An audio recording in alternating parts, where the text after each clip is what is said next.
Well, welcome to Texas. This is a Texas episode of Spoil the Beans, coming live from Austin on the campus of University of Texas. Hook 'em horns. This episode is brought to you by the Texas Longhorns and the College of Austin. Oh, it is? Goddamn right it is. My name's Deric, formerly known as Deric Poston. Now it's just Deric, one name, kind of like Cher. And this is my partner in crime, Texas Terry. What's up? I'm Texas Terry. Texas Terry, thank you for making this journey down with me to Austin. We got another roommate here in the back. His name is Jeffrey Burner the Jew. We don't give Jews nicknames.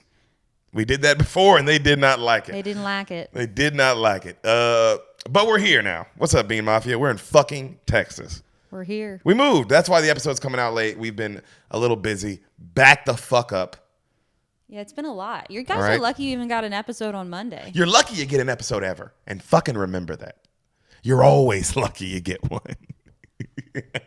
It's never fucking guaranteed, bro. No, life isn't guaranteed. One day we might just wake up and Derek's dead. Derek's dead. And then I'm just here sitting here listening to To nothing. For nothing. still 2-hour episodes. It's like, why wouldn't you make them shorter? Because she doesn't want to. Okay?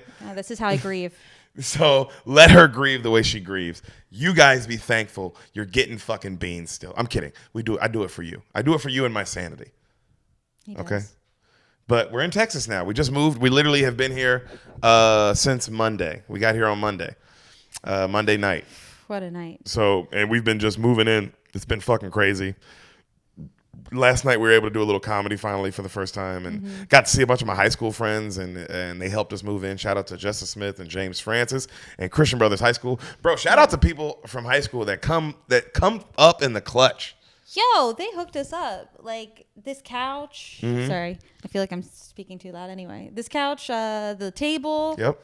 There's a stool right here. You can see the stool. Yeah, the Yep. stool. Our manager, check this out. Yo. Our manager, Mike, don't tell him where he works, though. I wasn't going, I don't know where he works. He works here in Austin, Texas, where we're living. Okay. What do they know? So our manager, our landlord, bro, this nigga, like we show up, we go, hey, we're coming to the place. We'll be there at like 4:00 or whatever. And we get to the place and he goes, hey, I left you guys a little something. By the way, I didn't want to say anything, but I'm a huge fan. Right? And I go, I'm like, what? What the fuck? I come to the place, 3 bottles of really nice wine, some cured meats, Yo, really big salami. really big salami, pretzels, these really nice expensive pretzels, Fancy pretzels. and a jar of marijuana. You want to grab the jar, Sam? Yeah, I'll get the jar. It's right Sam's going to show you guys the jar. Show 'em- Also, you need to know that since we've been traveling and we got here, we already made a dent. Put it up in to the camera. In the jar. So this is like not even what he gave us. No, this is not what he gave. When he gave it to us, it was about halfway. But my man just hooked us up with a jar of the goody good. What a way to enter Texas. You know what I mean? And then we went to Terry Black's yesterday. Ooh, This that was good. Unreal barbecue place in Austin. Shout out to all our Texas Bean Mafia, bro. We're here now. Hey, Texas Beans. We are officially in Austin. If you want us to come do a show, hit up spoilthebeans@gmail.com or me on Instagram or Sam on Instagram, and we will come do a show if you are paying properly. Yes. That's what we're here for in Texas. We're here to get back in the game, baby. Get paid. Get money, And get paid. Get some motherfucking money. Yeah, money, y'all. Some money. Can you hit that note? Money. Ooh, that was good. That wasn't very high. It was still good, though. It was good if it would have been you. Yeah, I'm better. Men are better. Anyway, True. we're in fucking Texas, man. So if you're in the Texas Bean Gang, show us some love. Let us know you're here too. Let us know what city you're in so we know where to come to. You know what I mean? Man, it feels good to be here. Do you like it living here so far? I love it. I love it so much. What do you love about it so far? Ah. Because we live on campus. And when I say on campus, Bean Mafia, Yeah, we live on campus. like we're surrounded by all the frat houses. Uh-huh. So like on every corner of our neighborhood is just all big frat houses, and everyone in our apartment complex, which is really nice because it's like an outdoor complex. Everyone in it though, college student. Everyone. We are so old. So old. It's crazy, bro. People look at us with respect. People look at us fucking with respect, bro. They look at my girl like a woman. They look at me nice. like a man. It's very exciting. I've never had anyone look at me that way. Yeah, I'm used to LA where nobody looks at anybody.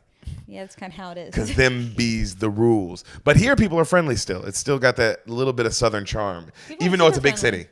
Yeah. It's a big city for sure. It's a big city, but I think it's big because of the college, probably. Yeah. And so all those new transplants, most of them are probably ex-students and alumni, you know? Yeah.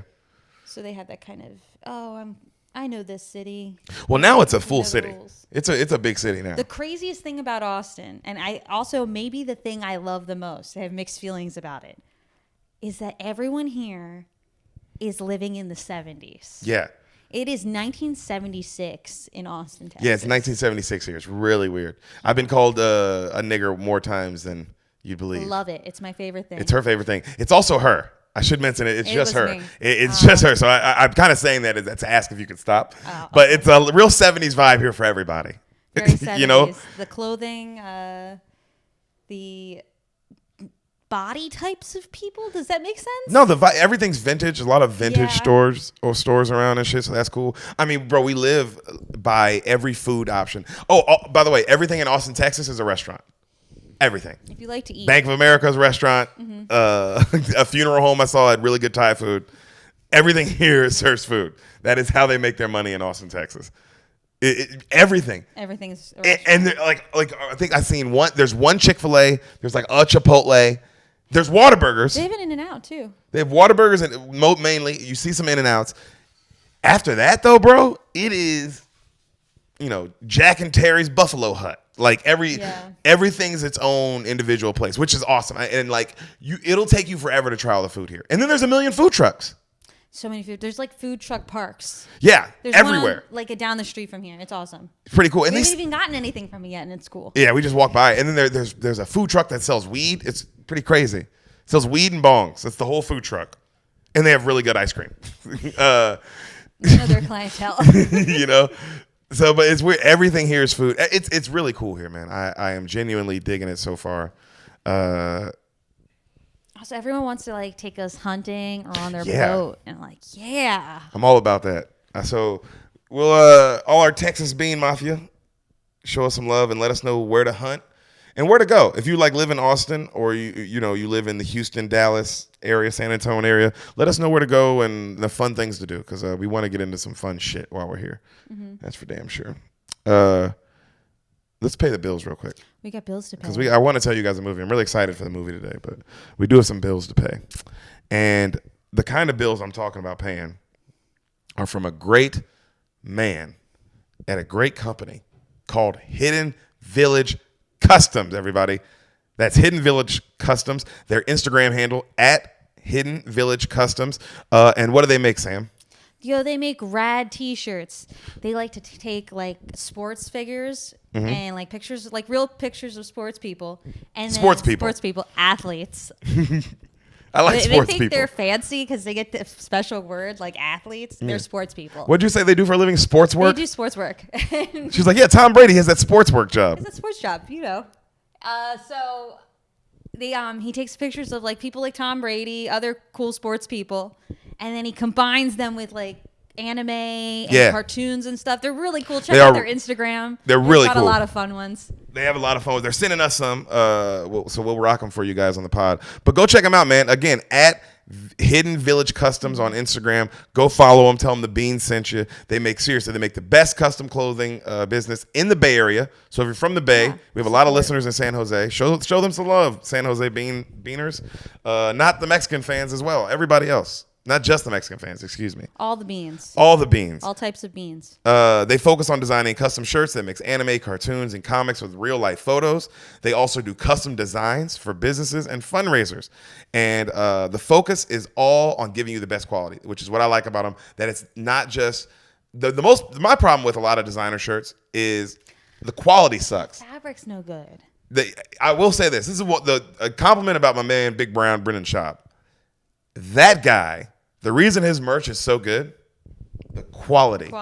The quality of these shirts that Brennan Shops sells. That's why he always sells out. I mean, don't get me wrong, the merch is also cool, but it's the quality. And that's what Hidden Village Customs is doing. Get a better name, bro. It's fucking 3 separate words that don't sound anything alike. Hidden Village Customs are all one word to me, and I don't like it. Okay? Throw an N-word in there or throw just something else in the name so I can say it and clearly. Hidden Village Customs. Hit up Gabe. Hit up Gabe at Instagram, Hidden Village Customs. Oh, he wanted to remind you guys that he does not touch little boys. We said that on the last episode. I said that on the last episode that he was maybe a pedophile because I didn't know him. But I talked to him. He's not. So definitely go buy the shirts. If you were thinking about, oh, is that the pedophile guy? He's not a pedophile. You know, I wasn't joking at the time. I didn't know. Oh. But now I know I'm joking. So again, go show Gabe some love. Not a pedophile. Makes amazing clothing for adults and for little boys, but it's not to have sex with them. Just to wear. Just he likes to make shirts. He's collaborating right now with a women's flag football team, one in NorCal and SoCal for their upcoming season, and it's like a fundraiser that he's doing for them. A percentage of all the profits go to the community. I don't know what that means. I'm assuming the community is what he calls his wallet. And I think it's the Bay Area. The Bay Area. I think the money goes back to the Bay Area, not little boys. People love the Bay Area. They always give back to the Bay. Who are these people giving back to the Bay? Jeffrey does. Jeffrey's not giving anything back to the Bay. Jeffrey, have you given anything back to the Bay? I fizz really hard. What's that?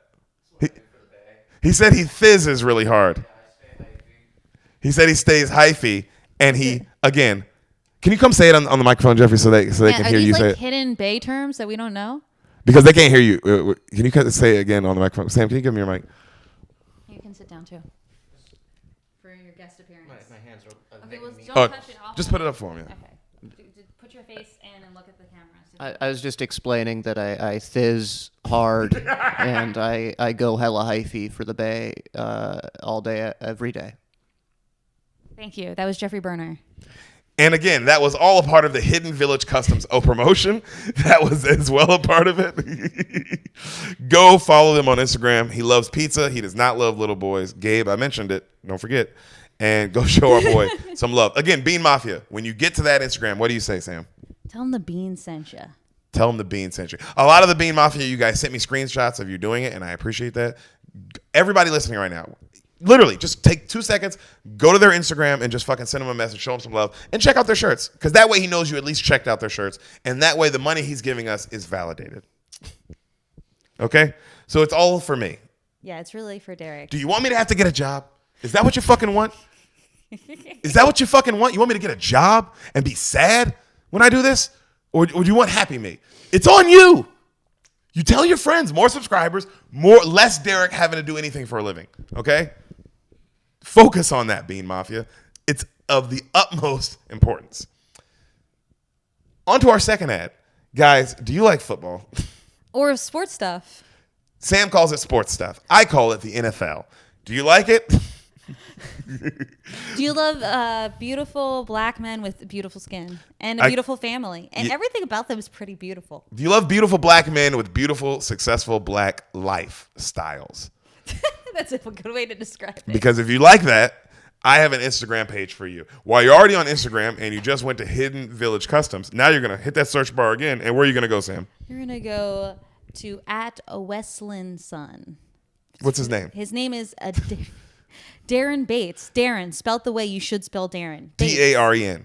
Bates, like the Bates Motel. Never watched the show other than one episode. Pretty good, though. Actually, not a bad show. Not a bad show at all. Darren Bates, everybody. He is not a serial killer like what that show would intend about the Bates Motel. He is just a mere mortal. Mere mortal of a man who plays football. He does not serial kill.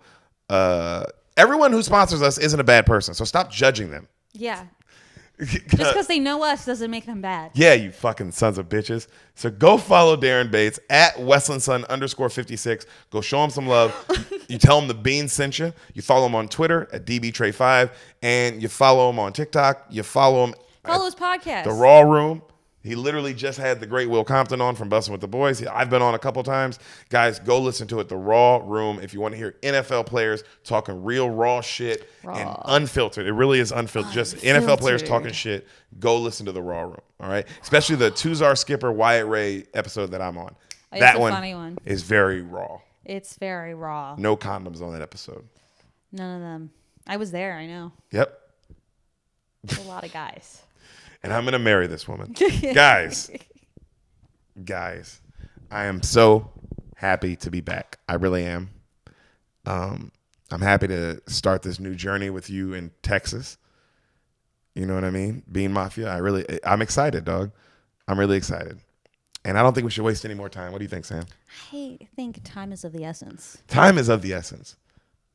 I'm excited to tell you this. But before we get into the podcast, which is me telling you a movie that you have never seen. That's what it's about. If this is your first time, get on board. Samantha, Yes. before I do such thing, Uh-huh. can you do me a favor? What would you like? Can you tell me what you think happens in the motion picture you have never seen? The Green Hornet. Okay.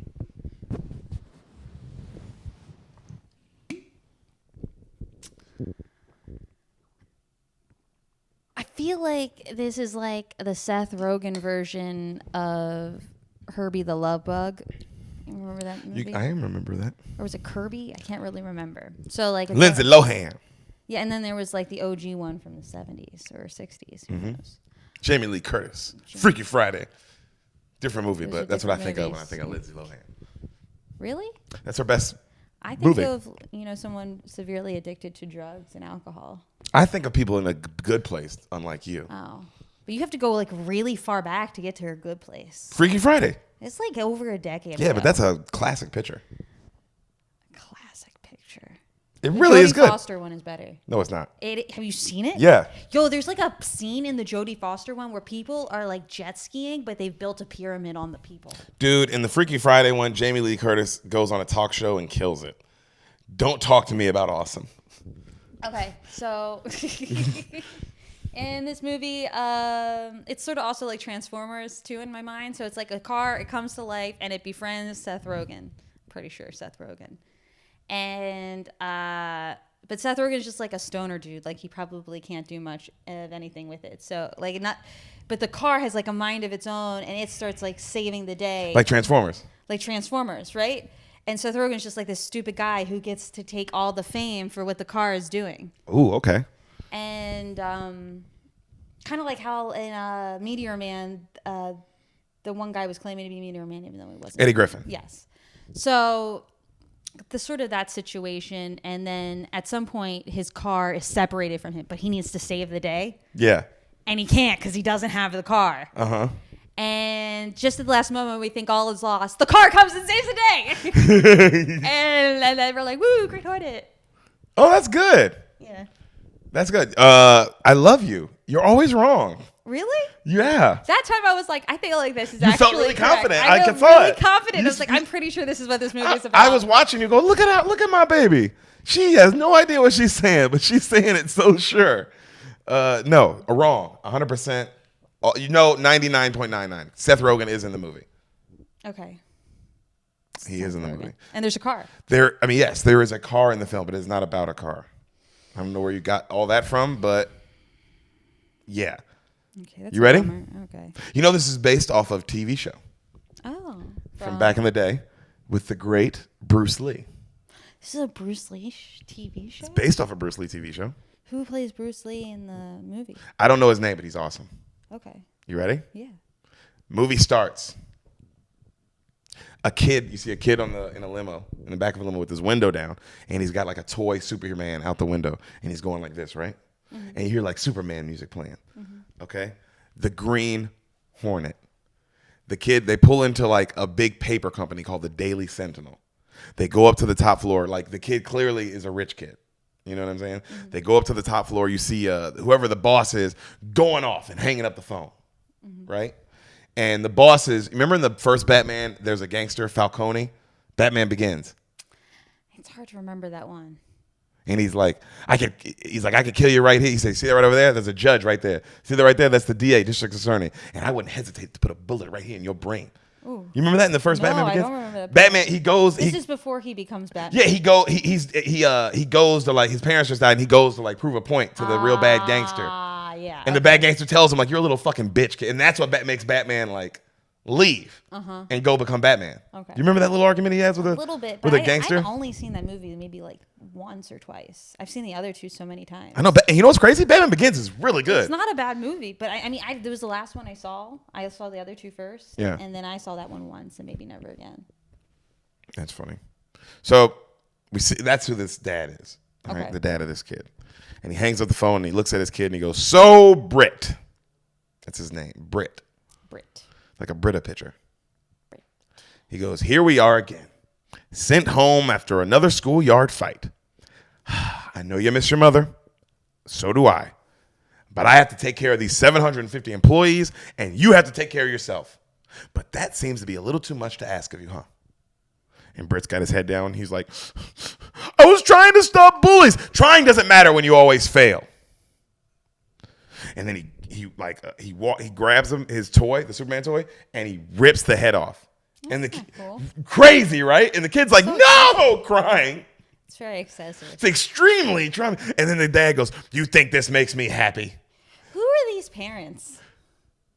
This is a bad parent. This is bad parenting. And I love the kid goes, "Yes!" as he's crying. Like, I do think this makes you happy. Because why would you do this You otherwise? could punish me in like a normal way. And he's like, "You're wasting your life and my time." This kid's like 7 years old. Okay? Cut to 20 years later. All right? A nice car pulls up to a nightclub. All right? You see some gangster ass looking niggas get out the car and they come and they open the back door and we see our lead, one of our leads, the great, and I mean one of my favorite actors alive right now, working right now. Also arguably one of the best actors working right now, Christoph Waltz. Ooh. I knew that was going to excite I didn't know you. he was going to be in this. I know. Yo. He's the best part in this. No, the other dude's best. I like him blew though. He's my great. mind. I know. It's like because now you're like, "Oh, there's some acting in this." No clue he was in this. So you see him. He beelines through this nightclub, right? And he gets to the back of this door, and then like some gangsters check him and they let him in. Okay. And you hear a guy go, "Have a seat." And then he kind of looks, and there's two chairs. And he's like, "Either one. They're both pretty fucking comfortable." And the camera pans, and it's James Franco. You thought there was going to be a Seth Rogen movie without Franco in I it? kind of thought he was in this too, but I wasn't super convinced. Yeah. Well, you didn't seem all the way convinced what it was about. You were like, "There's got to be a car and Seth Rogen's in it." I knew Seth Rogen was in it. That's all you knew? I knew there's also a car element, but I didn't know. I knew the Green Hornet is the car, right? Maybe I'm making that up. You're making something up. So, he's like, "Sit down." He's like, and then James Franco's like, "What can I do for you?" And then I love Christoph Waltz because he's always German. Well, yeah. But like, some English actors, they'll be whatever you need them to be. Christoph Waltz, if he's in your movie. Isn't he German? Yeah. Yeah. But I'm saying like Idris Elba's English, but he's not always Yeah. That's my point is if Christoph Waltz is in the movie, He's got to be Christian German. Bale ain't always, bro. I seen Christian Bale be everything. Yeah, that's true. That's fair. Okay. Now that you say it like that. Yeah, but it's not like a diss to him because Christoph Waltz is still one of the best actors ever. It's just he's like, "Hey, bro, I do German." Also, it's not the same thing as. I guess it is. Why would it be different? Well, because there's a language thing, so you have to go from German to English. So that's one level. Yeah. Then for the British, they just have to go change the accent. Not for him. I already had to learn the language. Now you want me to learn all the different dialects? variations Yeah. and dialects. That's a lot. God damn, a good point. I didn't think about that. It's still hard. I mean, because I'm sure there's some German actors. I mean, Michael Fassbender's German. And I'm sure he grew up speaking German. Most Germans can speak really good English. I think he just goes, "I'm doing German. I'm Probably. German." Or maybe he just, like you said, maybe he straight up doesn't have an English accent. And he's like, "Hey, bro." Maybe it's just like a pride thing. Like, hey, Germany doesn't get enough positive, Or just, we don't get enough. Placement. We're not in movies enough. We're not in movies enough. Everyone associates us with Hitler. Let me put a positive German into the world. Yeah, okay. Maybe he's trying to turn things around. Yeah, let's see. So he goes, James Franco's like, "What can I do for you?" And he's like, "Well, as you know, I worked very hard to achieve one goal in this country, which I have achieved, which is to be in charge of all the crime in the city of LA. Ooh. That's quite a goal. And the Who fact, aspires to that? dude, a criminal. And the fact that you open this establishment and sell narcotics without asking is insulting. And this is, a sign that I think you should sign over ownership to me immediately, and where you would all become my employees, or you can close permanently, which is your choice. And then James Franco's like, we work for you. Okay, so we're your employees. Okay, how do I say your name? What is it? Tchaikovsky? Chudnovsky. Tchaikovsky? Bruskovsky? Chudnovsky? Okay, Chudnovsky. He's so James Franco. He's like, let me tell you something. Kiss my ass. Take your lips and you kiss my ass. You bend down and you kiss it. You know why? Because you're fucking boring. You're old. You're not fucking scary. Huh? You dress like shit. You're fucking old. You know what you need to do? You need to retire. Okay? You need to go down to Florida, play fucking golf, eat your dinner at 3 o'clock. Old people shit. Okay? Look at me. I got a name people can say. My name's Danny Clear. Oh, that's easy. I sell crystal meth. People call me Crystal Clear. He goes, check out my hangout. It is a good name. I got fucking glass everywhere. See that piano? It's fucking see-through.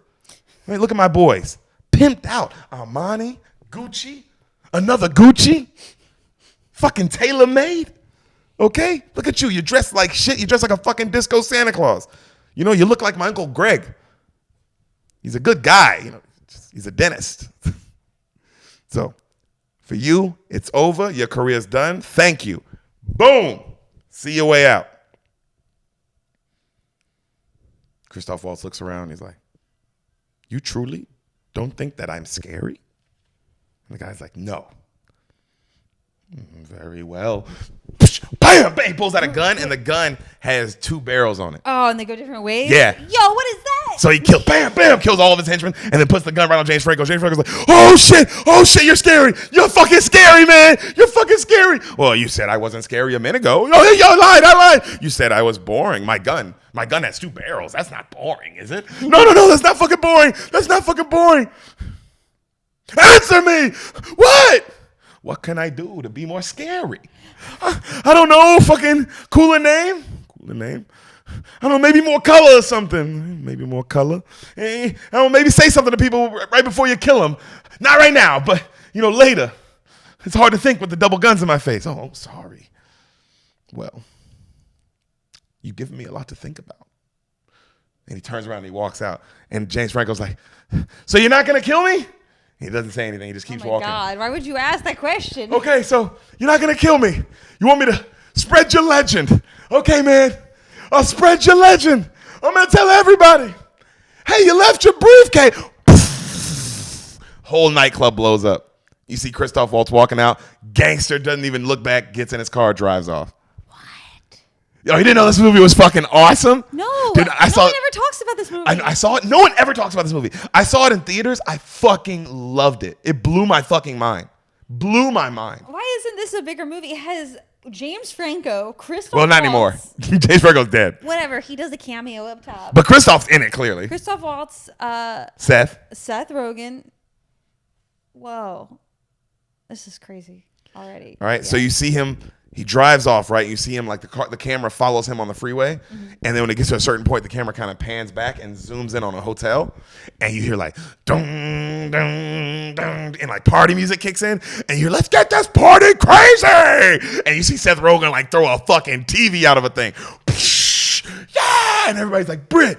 And he's like fucking dancing on asses and shit. And it's just like a Seth Rogen you've never seen. Yeah. He's like also dressed super fancy. Because he's a rich boy. He's a rich boy, right? And then he drives off in like a stretch limousine with a bad bitch. Uh-huh. And they pull up in this Wayne Manor kind of mansion. Yeah. Like one of those, like a castle. Right? And then he takes a bitch through a garage, which is the size of like our whole apartment complex, with just like 1 million cars. And it's like a montage of them getting in the cars and kissing and like fucking around. And then he goes out the garage and then he goes up into his room, right? Uh-huh. Camera cuts. We see some yellow Asian hands. How can you tell? They're Asian, man. You just said you're Asian. I don't know. Is that because you know who's Nope. coming? And I see Asian hands and I know. Ahead of time Nope. and you're like those are Asian. I know Asian hands. I know black hands. I know Jew hands. I know Mexican hands. The only hands I do not very much know well is I'm not particularly familiar with Argentinian hands. I sometimes get them confused with other people's hands because an Argentinian's hands will look like others. But I know most nationalities' hands I can judge immediately. What do you look for? Is it like in the cuticles or? It's in the veins. In the veins. It's Okay. in the veins. All right. The veins say it all. So the hands are face up in this shot. No, the hands are like this. I can see through the hand veins. Oh, okay, the hand veins. The hand veins. Your knuckles say a lot. Your knuckles tell a lot of your life story. Your cuticles actually say nothing, which is interesting. But yeah, the creases on your palm. Mm-hmm. How you ball your hand into a fist. I mean, much can be said by the hand. What do my hands look like? Your hands look like you're from Baltimore, Maryland. You get all that from my hand? I'm pretty good. Okay. And that was not because I knew where you were from. So some Asian hands come into the scene. Some Asian hands come into a scene. The hands of a Feng Chao or a Ronnie Chang, you know? Okay. You know, hands of what you'd imagine Jackie Chan's hands would look like. Okay. Any Asian hands, really. Really? Yeah. So a man's Asian hands. Yeah. Yeah. So we see some Asian hands, and they're making like coffee. Ooh. And they're doing What a good thing to do with Asian hands. Yeah. That's what they do. Very good around the bean. And he's doing the thing with the foam, like where he's making it like, you know the thing I like where he's making it like a cool leaf. Oh, yeah. I know what you're talking about. Yeah, he's doing that with the foam, right? He's pouring his foam. Mm-hmm. And then you see the Asian hands deliver like a breakfast to like, all you see is the hands. And you see it like set it down next to Britt and this girl he's laying with. And then you see Britt wake up and he's like, and he goes and he looks at it and he's all happy. And he's like, the good stuff. Right? And then he looks over at the girl and he's like, good morning. And she's like, Amile. Amile. Yeah, Amile. Good morning, Amile. He's never going to guess that. Who would ever guess that? Amile? Right then his dad comes in and he's just looking at him. And then Seth's like, shit. Son, is this what you want from your life? Does this give you fulfillment? Dad, look, I told you tomorrow I'm enrolling in ITT Institute for Technology. I'm going to start building computers. And the dad like throws a newspaper at him. And he's like, God damn it, take this serious, huh? I write about the violence in this town, the corruption that we seem to expect in a daily life. And then I turn the page and see my son's contribution. And then you see his son like partying in a hotel. Well, so his dad's a reporter? No, his dad owns. He owns the newspaper. Yeah, how would they live in the manor if he was a reporter? Yeah, that's what I thought too. But then his dad is a reporter. Yeah, he did. Okay, so but now he owns. He owns it, but he wrote this article. Okay. Okay, and he writes this big article about the paper, like how the violence in LA has just gotten ridiculous, right? Mm-hmm. And he goes, and then you think you humiliate me, son? Look at this, and it's like Seth Rogen partying. You humiliate yourself. And then Seth Rogen's like, yo, man, it's your paper. Just don't print it. I can't print it. He said, I can't not print it. It's news. And Seth Rogen goes, that's a good point, actually. And also, that's actually very upstanding of a paper company to do that. Very upstanding. Also, stop taking girls in my garage. You're doing it again. I'm changing the locks. Sorry, Dad. All right. So we see the dad leave, and you see him walking through his garden, and you hear like bees, kind of sound of bees. And then you see him, he's kind of got his head down, he's walking through somberly. Cut to later in the day, you see Seth Rogen in his limo partying again with a different girl, and he's pulling up to his house, and they're drunk. And you hear like, my name is Humpty, but bitches call me Lumpy. I'm a Humpty, and I'm an 80s rapper. Like that. And you hear that, and then like you see all this paparazzi outside his house, and he's like, oh, paparazzi. Oh, let's see what the fuck they're doing here. Let's see. He cuts the news on, and he sees his father was pronounced dead. And he's like, his face gets serious. And then you see all the reporters like, Mr. Reed, what do you feel about your father's death? What's going to happen to the Daily Sentinel? Like all this shit. And it's just, and then the music changes to like that fucking Garfunkel and Oates. I mean, the Simon and Garfunkel song. It's like a sad song like that kind of vibe. You know what I mean? And, and then you see he died. The father apparently died from a reaction from a bee sting. That was it? Mm-hmm. Killed him. Okay. And he's at the funeral, and you see all these people like speaking highly of his father, and he's at the front row, and they reveal this statue that they made for him, and it's a big statue they made for him, and everybody's clapping, and Britt's just staring. So at the end of the funeral, everybody's coming up, and they're telling him how awesome his dad was, and they're saying, you see he's kind of like ignoring it, brushing it off, and then finally the DA come up, the district attorney comes up for LA, and he's like, hey man, I'm sorry to hear about your dad, and my father was murdered too when I was a kid. Like you said, I'm sorry, my father died too when I was a kid, and I had some big shoes to fill as well. So if you need somebody to talk to or you want to grab a drink, I'm around. And Seth Rogen's like, thanks, man. All right, they go separate ways. He goes to the Daily Sentinel. He talks to his father's number 2. Who's that? This an actor you'd recognize. He's been in some stuff. You'd recognize him. White guy? Mexican-looking guy. Mexican. And he's the number 2 guy's like, hey, this is your paper, but the burden doesn't have to fall on you alone.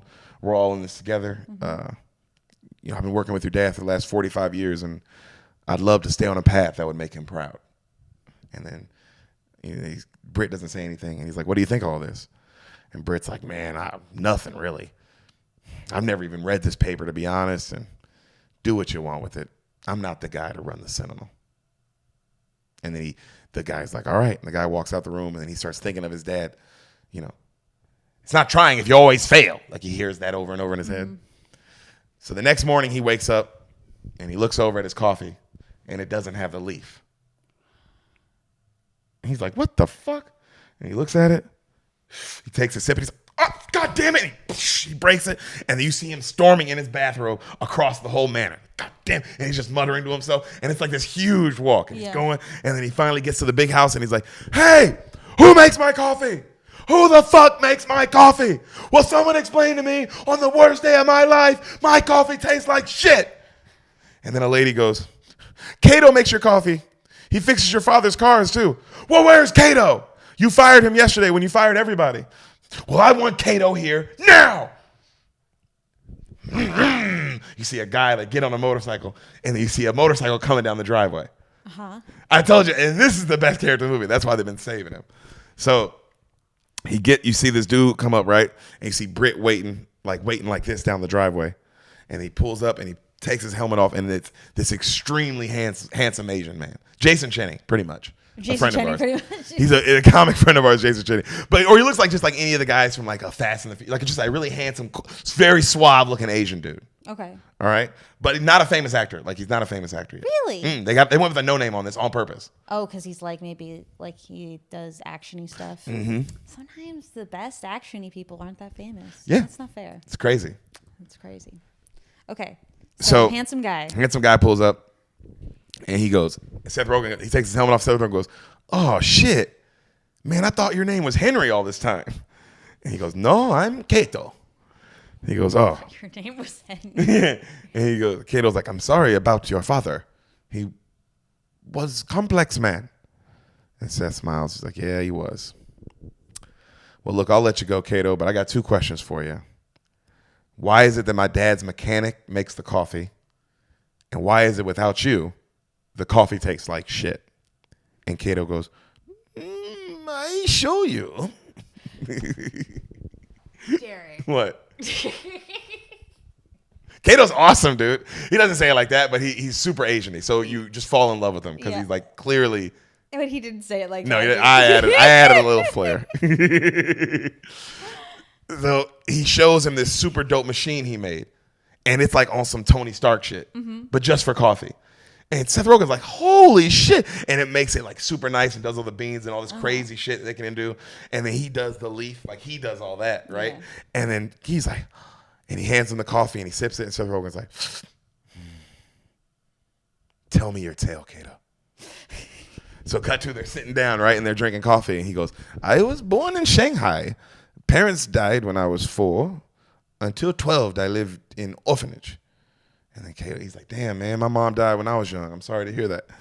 He goes, yeah, then I made friends on street. And after 12, I run away, live on street.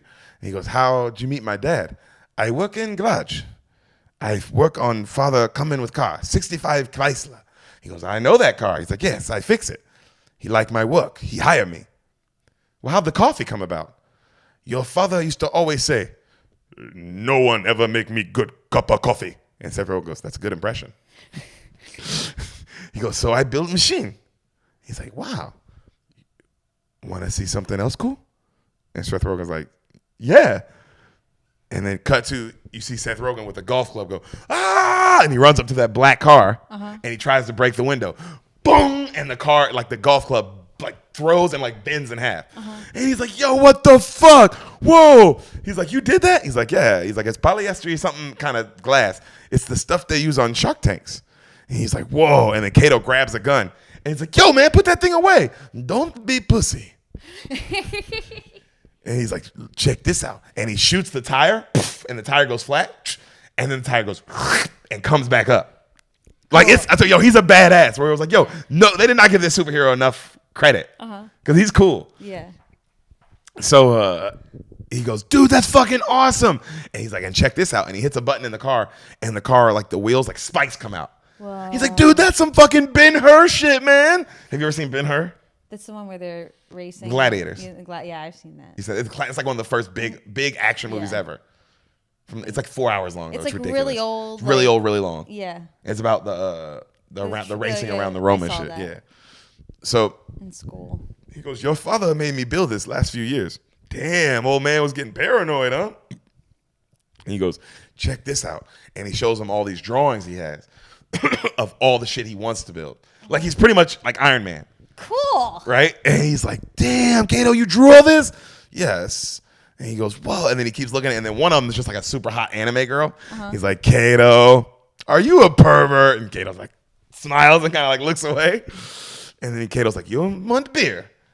And he's like, yeah, sure. And Kato goes like, with his hand just goes, and both the tops open. And like the tops fly like off into the trash can. And Seth Rogen's looking at him like, what the fuck? Right? And then he drinks his beer and he goes, hey, Kato, what'd you think of my father? He was fine. Come on, man, just tell me. He was my boss. No one loves their boss. Kato, come on, it's me, man to man. What'd you think of him? He was a bit of a dick. And Seth Rogen goes, like smiles, right? Cut to, they're drunk as shit and they're hanging in the back of the black car. And then Kato goes, he hits a button and a record player comes out one of the seats. What? And classical music starts playing. He goes, Kato, you're a fucking genius. And he's drunk and he's like, I am genius. And he's like, he's so lovable, bro. Because like he's like, yeah, I don't want to say it ever, but yeah, I'm a fucking genius, dude. And he's like, damn, man. And he's like, I like classical music too. He's like, whoa, you're like a fucking human Swiss Army knife that likes classical music. Human Swift. He's like, a human Swift Army knife. That's like a little thing, and it just keeps popping up all these little things, and that's you. And every time you think it's out of things, boop, another thing pops out. He's like, you're even dressed like one. And he has like a red turtleneck sweater on this whole time. Oh, funny. Right? And then Kato's like, and he's like, yo, Kato, you're speaking Chinese. Oh, shit, I'm drunk. And he goes, dang, and they start laughing. And then they start trading stories back and forth of like when his dad was a dick. Oh, yeah. Right? And they're just loving it. Like, and you see, like, also I get it because you don't bond. People think you bond over like funny stories and happy stories, which you do. You do. That's a good way to bond. But how you fucking become brothers or sisters It's true. is shit talk. Shit talking. That's why my brothers and I are so close. Yeah, you find somebody that you don't like in the family or a mutual friend, and you shit on them always. Never in that person's face. That's rude. No, behind their back. Like an American. Like an American. Be a good person. So Britt tells him the story from the beginning of the movie about him ripping the head off and what he said, right? And then he's like, man, that guy was an asshole his entire life, and they built him a fucking statue. People are going to think he's so great, and he's not, Kato. And Kato's like, there is no justice.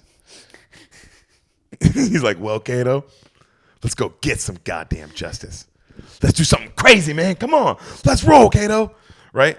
And Kato, like, they cut to, they're in the car, and they have, like, some bandanas on their faces, and they take off, and they get to the statue, and they cut the head off the statue. And Seth Rogen's like, you think this makes me happy to do this, Dad? Shh. As he's right, and they saw it off, and they're just laughing, and they're having a great time, right? So you see Kato, he goes back to the car. Seth has the head, and he takes off running, and he notices a couple coming, so he hides behind a bush. He's like, oh, shit. and the couple's holding hands, and then he keeps looking, and he sees these people like start walking up, these gangsters like walking up behind the couple, and then a bunch of like 7 or 8 other ones pop out of the bushes, and he's like, this is ominous, and then the gang starts beating the shit out of the one guy. What? Right? And the girl tries to run, and they grab her, and they sling her down, and he's like, oh shit, oh no, what do I do? And they're about to get on top of the girl, and he goes, hey, leave him alone. And the gangsters all look over. Why does everyone say that? Right? Out of everything, leave them alone. Leave them alone. Like that's gonna be the thing. I would probably, my first word is, I got a gun, or something that just something catches gonna your startle them. Yeah, you heard that. Yeah, like call them a N-word. racial slur. Yeah. There you go. Sam gets it. And he goes, oh shit. And then they look over, and he's like, oh shit. And they're like, get him. And they start running after him, right? And he's like, oh no. And he's running with the head. And they're fucking, it's like 7 of them on his ass. And then Kato looks out his rearview mirror, and he sees Britt run by and a bunch of guys chasing him. And he's like, oh shit. And he hops out the car, and he starts taking off, right? So you see Seth, they catch up to Seth, and they grab him and throw him on the car, and the head kind of goes in the air, and he fucking lands, and they get on top of him, and they take, one of the guys takes out a knife, and he goes, I'm going to give him a root canal. And Seth Rogen's like, please don't! And the guy, he lifts up the bandana, and he's like, please! And he's got his like mouth like this. He's like, don't! And he's like, I'm going to cut him! And you hear another guy go, cut him, man! And they're right then through the window. Like, all right, let's say I'm on top of Seth Rogen like this. And let's say You're you on top are of the car. No, the on the sidewalk. You are a car parked right here. Okay. Okay. So I'm like this. You're a window. Yeah. A punch breaks the window and knocks that guy out. What? Right? And everybody's like, whoa! And they look over, and you see Kato slide out the car, and he's like this, because he's Bruce Lee. Oh, that's awesome. Right? And then they go to it, like all of them like pull out like their knives or like a basketball bat, and they go to attack, and it all goes in slow motion, and you hear like his heartbeat, and then it focuses in on Kato's, what he sees, and you see like him bing bing, like little red dots pick up all the weapons, and then you see like everything on the ground he can use. Because he's like Monk or something. He's like, he can do or all that Sherlock shit. Holmes. He's like Sherlock Holmes, bro. Sherlock Holmes was a good He's like Sherlock Holmes, but he fights like a fucking Batman. Like the way he beat your ass. You know, when Batman hit you, fool, Batman's trying to kill you, fool. He's like the what's his face? The Stark Sherlock Holmes. The new Sherlock Holmes. Sherlock Holmes. Yeah, where it's like, yo, I'm beating your ass to put you out of commission. Yeah. So fucking everything zones in, and you see him start moving really fast. And then the fight scenes in this movie are so badass. This movie does not get enough credit. You see this nigga one by one pick apart all these motherfuckers like in slow motion, like bam, bam, bam, bam, bam, bam, bam, bam, bam. He uses the statue on one, breaks the guy's leg, bam, right, gosh. and then fucks another guy, and then he goes, Britt, behind you, and then you see Britt turn around and go, bam, knock one of the guys out, and they look at each other and like, oh shit, and then they grab the head and they take off, and they hear cops coming. Oh no! They get in the car, they can see the cops, and one of the cops like follows them. And they're like, "Holy shit! He's like, Kato, are you a good driver?" And Kato's like, "Are you kidding me? When I was a kid, I used to." And he's like, "Kato, not now. Just yes." He's like, "I'm sorry. Go." He's like, "Drive." They're driving. The cop tries to like shoot him, but the bulletproof glass doesn't. Yeah. Like he's trying to kill us, Kato. Do the Ben-Hur shit. What? Do the Ben-Hur shit. And the spikes come out. Poof, they flip the cop car. Oh my gosh. But see, their car is going to be so easy to find because there's not another car like it. We'll get to that. Okay. So it crashes and it flips. And they look at each other. And Seth Rogen's like, Kato, this is the greatest moment in my entire life. And Kato's like, mine too. Cut to them at the house. Dun, dun, dun, dun, dun, dun, dun. How lucky could one. And they're celebrating. They're drinking their ass off even more. But they like We're kill a cop. awesome! I know. And this is before everyone was hating on cops. I know. We rule. Yeah, you see Kato has a basketball. They're also just letting you know how whoever this Asian dude is, how athletic he is. Because he's got the basketball. He's got a drink in one hand. And the basketball in the other hand, and he's just dribbling like through his legs with one hand. Oh yeah, he knows what he's doing. So it's like, oh no, this guy is legit athletic. You can't just because just because you can do a bunch of karate and all this shit, don't mean you can dribble a basketball. No, that's a whole other set. Yeah, exactly. That means you can like, oh, this guy's a fucking. Where did they find this dude? Also, where is he now? Where is he now? I always think where he did. That's all I saw him in. He's so charming in this. I wonder why I didn't get. Well, I'll have to look him up. Maybe it's in something else. Or maybe like in prison. Or he died. Fucking little boys. Or he died. We both are sad situations. Yeah. All of them are because if he's not around anymore, only good this situation is he legit was like, oh, I don't want to do Hollywood. Yeah, and he's like a kid and a family. And he's like, oh, I didn't want to do that anymore. And it's like, oh, that's awesome too. Good for you. Good for you, man. So they're celebrating. We're awesome. And then he's like, Kato, how the fuck did you do that, dude? How the hell did you do all that? You were like beating everybody up at once. And he's like, I grew up. It was very dangerous. And he's like, yeah, but it was beyond that. It was like you knew where everybody was going to be without, like, before they were there. When my heart pumps, it's like time slows down. Whoa, Kato! Dude, Kato, come here. Okay, sit down. And he like sits crisscross applesauce. He's like, sit in front of me. Okay, Kato, I'm going to get real with you, and it might get weird, and it might get intimate, but just accept me, okay? Accept me right now. Don't you love it? It's also like Seth Rogen's great. Yeah. And he's like, Kato, what we did tonight was amazing. I say we keep doing this. I mean, you got me, and then we got you, and you could beat the crap out of people and like freeze time or whatever. Kato, we could be heroes. And then right then Kato goes, look. And then they cut the TV on, and they're talking about him on TV. They go, holy shit, that's me. And you see they got the Green Hornet like running, and he had like a trench coat and his bandana on. And then Kato's like, what am I? And then there he's like looking, he's like, I don't know. And Kato's like, I'm too fast for TV. He's like, yeah, bro, you're way too fast. And then on the news, they're saying how they're villains and they're vigilantes and all this stuff. And they took the head and all that. And he goes, well, how can we be heroes if everyone thinks we're bad? And then Seth Rogen thinks, and he goes, Kato, think about this. What stupid thing do heroes always have in common? And Kato's like, tights. No. Capes. No, Kato, not clothing. What? He said, every single superhero, everyone knows they're the good guy. So all the bad guy ever has to do is start capping innocent people, and the good guy, he's got him by the balls. He has to give himself up. It's in every movie. It's in every comic book. It's fucking stupid. They always do that. What I say, what if the bad guys also thought we were bad guys, but really we were good guys? And then Kato's like, but then the police would try to kill us, and the bad guys would try to kill us. He goes, it doesn't matter, Kato. We're already dead anyway. I mean, both of us. We've been really wasting our potential our whole lives. I mean, you a little more than me. And Kato's like nodding because he's just such a sweet, like, oh, I see what you're saying.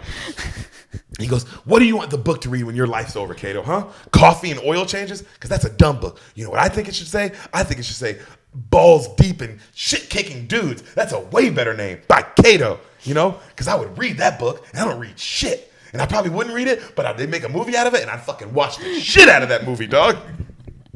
And then Kato's smiling. He's like, didn't it feel good to save all those people tonight? And Kato's like, yeah. He goes, but why would people take us serious? No one's going to ever take us serious. And Britt's like, I know how. Cut to, they both got on fancy suits, and they're walking into the paper. Into the paper? The Daily Sentinel that he owns. I know. Right? And they walk in, and then Britt storms into a big meeting. And he's like, all right, everybody, listen up. And then number two is, the number two from the paper is like, hey, who's this guy? Pointing at Kato. Yeah. And he's like, don't worry about it. This is my man. And then Kato goes, I am not your man. And he goes, it didn't mean it like, like platonic, we're platonic friends. Like, he's my guy, my right-hand guy.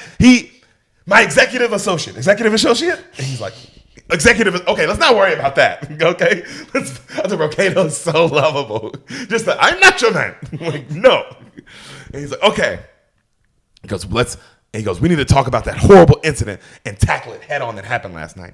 And the number two guy's, whoa, let's not blow vandalism out of proportion, okay? It was just a little vandalism. He's like, fuck that. I want whoever did this on the front of the page of the paper. That man is dangerous, and I want to let the world know that he needs to be stopped, that is a top criminal, and that's my father's head. That's what I want. And the guy's like, all right, okay. Well, we don't have a name on him, so what do you want to call him? And he looks down at the paper, and then he looks up at a picture of his dad, and like, he thinks, and he goes, that's easy. I got it. This man shall be called the Green Bee. And everybody looks around like, oh, that's stupid. No. And somebody's like, it sounds like an energy bar. Somebody's like, it sounds like a knitting store. And he's like, no, oh, okay, well, if we don't like it. And everybody's just arguing about how stupid it is. It's like a knitting store. It does, don't it? The Green Bee. I don't even understand why you would name a knitting store that, but does it's sound fire like name for it. It sounded perfect for it. And everybody's arguing, right? And then Kato finally speaks up and he goes, the Green Hornet And everybody keeps arguing, and then it kind of quiets down again, and he says, the Green Hornet. And everybody's like, Green Hornet? Ooh, that's it. Now that's a name, the Green Hornet. Hornet is a sexier name than Bee. It just sounded good. Yeah. And then Britt goes, okay, fine. Tomorrow's front page will feature the Green Hornet. Unless you guys are sure that Green Bee's not better. And everybody's like, no, it's not better. Okay, fine. Okay. Green Hornet. Let's go, Kato. So you see the paper getting printed, and it's like, who is the Green Hornet on the front of all these papers, right? Where did he get green from? Like a hornet, obviously his dad gets stung by a bee and dies. But where's green? I don't know where he got the green. Is he wearing green in the picture? No. So it's just out of nowhere. I think he just chose that color. Okay. And so you see he's looking at the paper and it's like, who's the Green Hornet? And he looks at Kato and he's like, I am. And so he goes, Kato, you need a cool name. All right, I'll be the Green Hornet. You'll be my little stinger. Huh? How about the little stinger? And Kato's like, no. He's like, all right, the Green Hornet and the honey pot. Get it? Like a honey pot? No. He's like, oh, come on. You cut to, they see Chubnovsky reading the paper, and he's like, decapitated statues. I'm fucking decapitated real people. And so you see the DA getting questioned about the Green Hornet, and the DA's like, it's just a prank. It's not a real villain. Like, don't get this all riled up, right? Cut to, they're back in the paper, Kato and Seth Rogen. And we see our other lead walk into the paper. We haven't had a girl in this movie yet, have we, Sam? We haven't. There's a woman in this movie? You think there's not a woman lead in a superhero movie? Yeah, there's got to be some hot girl. There's got to be someone. I'm trying to think, is there a superhero movie without a woman lead? Like a woman love interest?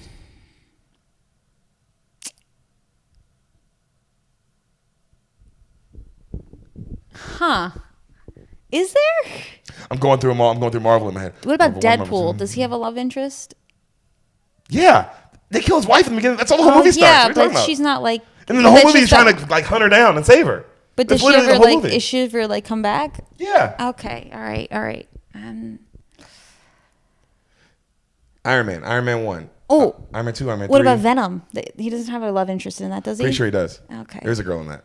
That was a very forgettable movie. All the Spider-Mans in all the eras. Both the Hulks. The Avengers movies. Yeah, there isn't a love interest. There is not a love interest in the Avengers movies. Well, they do play off of that Gamora. And then Gamora a little bit. And Quill have like a thing. In game, there's no love interest at all. Yeah, but it's a group thing. Of course, there's no love interest. You're talking about a superhero movie where it's like a one-man story, like an epic tale. Yep, Doctor Strange. There's always a love interest. Black Panther, Thor Ragnarok.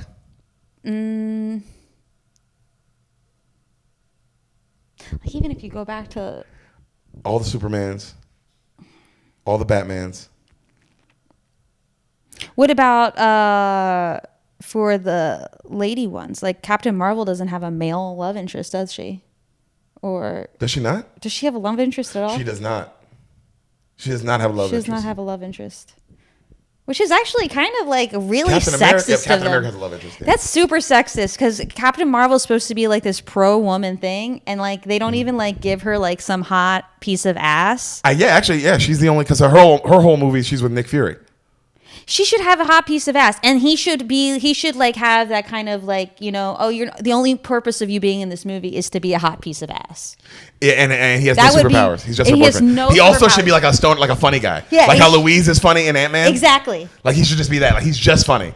Exactly, but he's stupid. He can't do it. Like that would be real female empowerment. But they were like, no, she can't have a man. That's female empowerment. You know what would be a dope show for Marvel? What? A show just about Korg and Meek.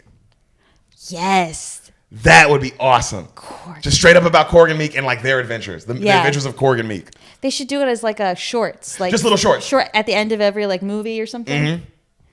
Like how with the squirrel in Ice Age? Mm-hmm. Like that, where like it's just like these little adventures of Korg and Meek. Yeah, they should definitely do. Or they would do that with did you ever watch Community at all? I didn't watch Community. Okay, never mind. At the end of the episodes, they always had Donald Glover and what was the other guy's name? The other funny guy that he was friends with. Who? I haven't watched that in a while. I can't think of his name. McHale? The brown dude. Oh. I never watched it. No. I don't know. But they would do like something at the end of each episode, like a little short. Korg and Meek. So the love interest walks on the cinema. Who is she? The great Miss Cameron Diaz. Huh. I know you didn't see that coming. Yeah, Who saw that coming? She's a little too old. I know. Sam. She's old as fuck in this movie. Because this is the same. But she's supposed to walk in and they're supposed to be like, blown away by how hot she is. But the whole time, I remember when I saw this, I was like, who's blown away by this? This is the era of Cameron Diaz where she's doing like a bunch of like. The bad teacher. Yeah, because that was a terrible movie. But she's still supposed to be hot. And it's like, you're not hot no more though. She is still hot. She's no, just but you know what I mean. She's not gonna walk in the room and gonna be. She's not walking in the room and stunning hot no more. They're acting like she's hot, like how she was in The Mask, where it's like you're like a child bride. Where the reality is like, no, she's hot, like how you're like hot for your teacher. Like you're hot for her because she is older, and that's still hot. But it's like you can't. They didn't shoot her in that way. They didn't shoot her like that. They shot her like what you expect in a superhero movie. Mm-hmm. So. She's the new temp and it's her first day and she's talking to Kato and Kato's like, so she's a temp? This is she a 55-year-old temp? Yo, check this out. So they're talking to her, right? And they talk about Britt and Britt comes in. He's like, who is the hottie boom body standing behind me? I'm just kidding. I'm Brett Reed. How's it going? And he starts asking her questions and she knows her shit. And he's like impressed. He's like, man, so what are your thoughts on this Green Hornet character? Tell me about that. And she says that she has a criminal psychology degree. And she breaks down the two types of criminals and what he's going to do next and how he's probably going to try to, hit somebody on their own turf to get more power. And they're like, whoa. He's like, you know a lot about this stuff. And he's like, well, you're a little old. Why are you pursuing this now? And then she's like, excuse me? I'm only 36. He's like, oh, shit. I thought you were like 31 tops, but still, that's for this business, And then she's like, actually, you know what? And then she starts like going off on him about like bringing up her age like that. Uh-huh. And Britt says, well, you know what? Let me tell you something. You are not going to be hired because you will be hired as my temp because you are now my permanent secretary. Because Lenore, you displayed two things. Balls. And you know what I like my women to have? Balls. And she's like, well, thank you, Mr. Reed. I'm not going to disappoint you. I'll get to work right now. And he's like, all right, get to start on that Green Hornet research. Go, go, go. And then she walks off, right? And he's like, oh, my God, Kato, she's so fucking hot. And Kato's like, that, right? She's hot. And then he looks at him. He's like, all right, let's get started. Cut to like montage music. We see Kato fixing up a car. He's like, well, we need the car to have weapons, armor. And he's loading it up. He's like, and Seth Rogen's like, load it up the ass with cool shit. And you see Kato fixing the car up. And Seth Rogen's just like making costumes and like trying out different outfits. And then as Kato's working like hard to make it work, he goes, hey, Kato, I got an idea. And Kato's like, what? He goes, ejector seats. And Kato's like, He's like, that a good idea? And Kato doesn't say anything. He walks off.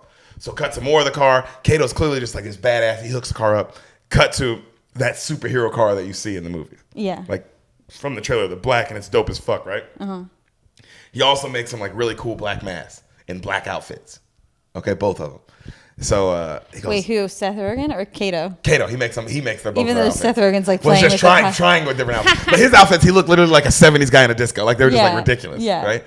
So you see, he gets in the car and he's like, I call it the Black Beauty. And he's like, whoa, incredible. And he's like, yo, we're forgetting one thing, Kato. And he hits the record player and it starts playing Gangster's Paradise.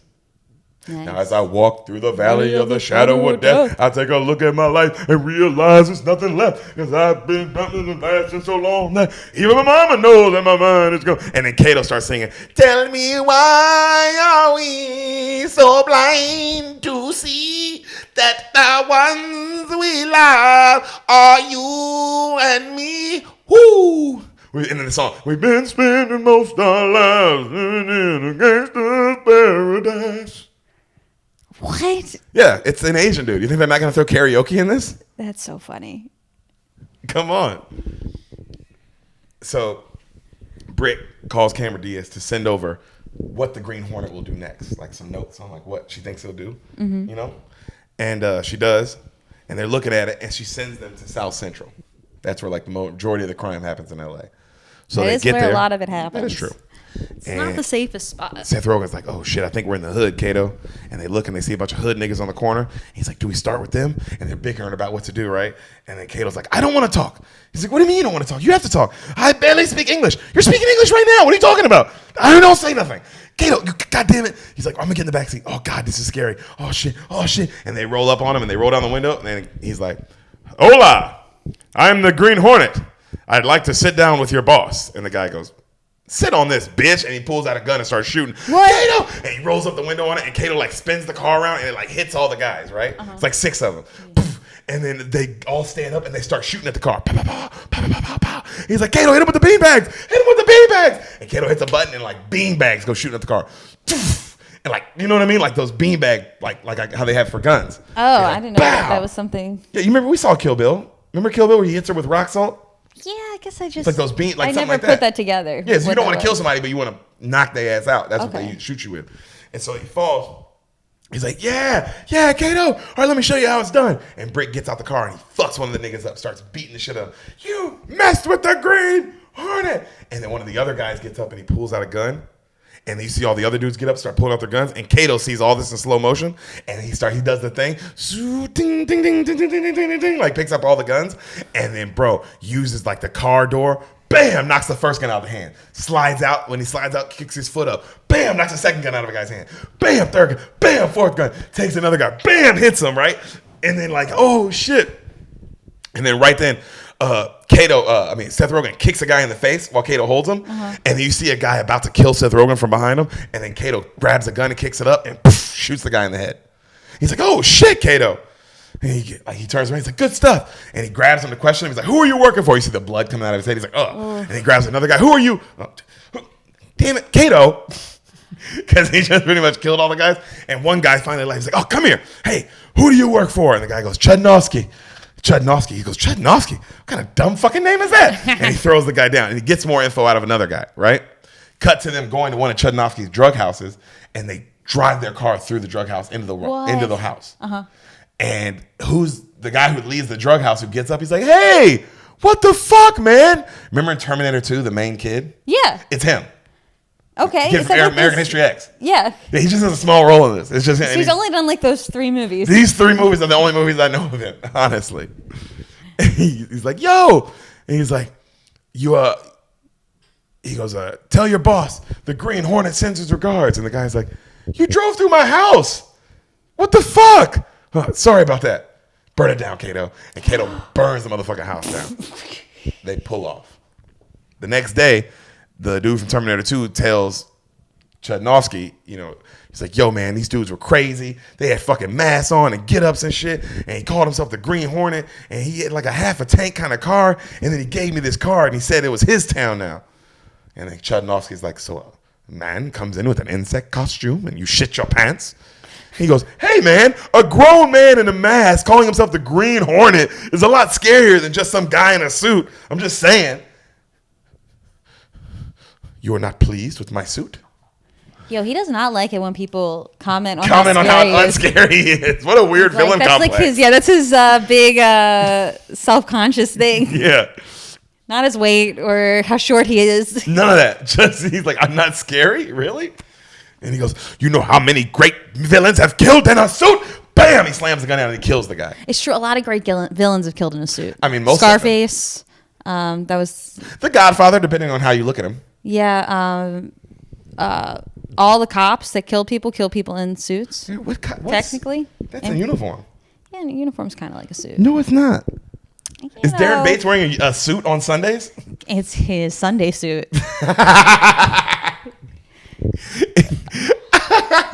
You know what Sunday suit I like the best? The Bears. So the next day at the paper, right? They're all in a meeting talking about the Green Hornet, and Britt is loving it, right? And he's like, yes, more headlines, get this story out. You know that no one is safe of the mercy of ...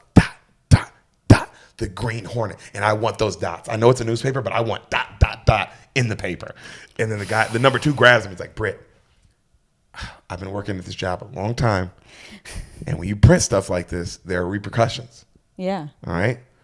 And he's like, you see this guy? And he points at a guy on like their wall of fame. And he's like, that guy was murdered for telling a story of like some shit, like pushing a story too far. Yeah. So just be careful what you're doing. And then, Seth Rogen's like, just print the story, man. It's my newspaper. And he walks off. So whose name will it be when it looks for the author of the story? Will it be under Britt's name? I don't know. I guess it'll be under somebody else's name. But he gets the say of like, he's the one pushing that. They keep putting it on the front page. But the person who would have their name. Yeah, would have their name. That's what you'd have to be worried about, because it's like, yeah, print it. It's like, yeah, but you're not the one whose name is attached to the article necessarily. That's why he's saying like you're putting someone in danger. Yeah. You know what I mean? So Cut to another montage of the Green Hornet and Kato kicking ass. Yeah. And they're having fun, and they're dancing while they do it, and they're just dominant. And it's all over the papers how they're just these bad guys. You see Chudnovsky reading it, getting more mad, and the DA reading it, getting more mad, because it's just all over the papers how the Green Hornet is this huge villain in the city. Okay? You see Kato kicking more ass, and you see them like once escaping police, and then like, the cameras on the stoplights, and he's like, fuck, the camera got us. And Kato like, hits a missile button, and it like shoots behind them and blows up the camera. Nice. And so you see the next morning, Kato's making breakfast for him, and Seth Rogen gets up, and he's like, hey man, I got something for you. He's like, what? And then you see Seth Rogen open up like a little letter, and it says, Dear Britt, you are my Sean D. He's like, Sean D, what's Sean D? And then Kato goes, brother. Aww. And he's like, yo man, that's so nice. I've never had a brother. I've always wanted a brother. And then he opens the present, and he's like, what's this? And it's like a weird-looking gun. And he's like, it's your gas gun, your Hornet gun. What? Well, why not a gun? The enemies who try to kill us, they have guns. And he goes, that's your gun. And he goes, so what are these? And he holds up these little pellets. He says, those are your knockout gas. He goes, oh, that's cool, man. Hell yeah, where's yours? He's like, and he goes, no, just you have one. Why do I just have one? Because you're so special. What does that mean? Well, Britt, you don't have much fighting experience. Well, I'll be honest, man. That kind of hurts my feelings. I kind of thought we were both being badasses. Remember when I kicked that guy in the face? Yo, who is this guy? He said, Rogan. I love this guy. And he goes, don't worry about that. It makes you look cool. He goes, what the hell? What do you mean I have to look cool? You already remember when you said I look pimp? I remember you said that the other day. You said I look pimp. And I was like, who says pimp? But that's what you said. You said my outfit was pimp. You are pimp. This would make you look more pimp. And he goes, what? No, man, this is bullshit. He goes, well, if you don't like it, you don't have to use it. He goes, well, all right, give it to me. How does it work? And poof, he shoots himself in the face and he falls asleep. And then Kato's like, it works. Right? Mm-hmm. Cut to Seth wakes up. Why would you say, how does this work, and then put it at your face? Face, because you're an idiot who also thinks we both kick ass the same. Okay. So Seth, he wakes up in bed. Doop, doop, like a hospital bed. Doop. He's got like an IV. He's got a big beard. He's like, what the fuck? Yo, he's been under that long? And he comes up and he's like, Kato. And he comes downstairs and Kato's like, yo, you're awake. He's like, what happened? Where am I? And he's like, oh, you shot yourself by mistake with the gas gun. But I fixed it. It's all better now. What time is it? It's 2:00. Oh, that's not so bad, I guess. He goes, but it's Thursday morning. It's not Monday? What the fuck, Kato? And he like looks down and he touches himself and he's like, do I have a diaper on? Kato nods. Did you put this on me? Kato nods. He's like, well, what did I miss? And he's like, I did some work on the black beauties.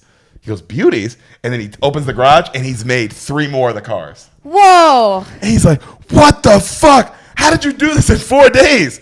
It's been 11 days. What the fuck? Kato, I wasn't sleeping. I was in a fucking coma, man. Yo. He goes, I know, I'm sorry, but you're better now. And he goes, fuck. He goes, does it work better now? He goes, yeah, now the knockout gas is just 1 hour. He goes, give me the gun. Are you sure? You got to be safe. You can't just shoot yourself. I'm going to be fine. Just give me the gun. I'm going to be safe. Give me the gun. Bam! He shoots Kato in the face. Kato knocks out. He's like, see you in an hour, dick face. And he walks off. So he comes back to work. Why would he do that? It wasn't Kato's fault Bro, he got knocked out in the first place. He's like, Kato really did. He's like, yo, you put the gun in front of your face and shot yourself. After I said it was knockout gas. Yeah. And now you're going to knock him out, even though he's taking care of you. Make sure you didn't piss all over yourself. And also, like, yo, you would have died 11 days? Oh, yeah. He had to, like, feed, like, 11 days, bro? You know how long that is? You are in a coma. You'd have to get you water, but he wouldn't have to feed you. I think you can go 3 weeks without food. I think it's 3 days without water, 3 weeks without food, something like that. They clearly because they keep people alive longer than that, so they could feed you something. Oh, yeah, if you got tubes. But that's what he had. I mean, also, how funny is that to wake up, bro? That shit is funny, dude. Because his face of because he did wake up with just, you're just scared. I'm like, where the fuck am I?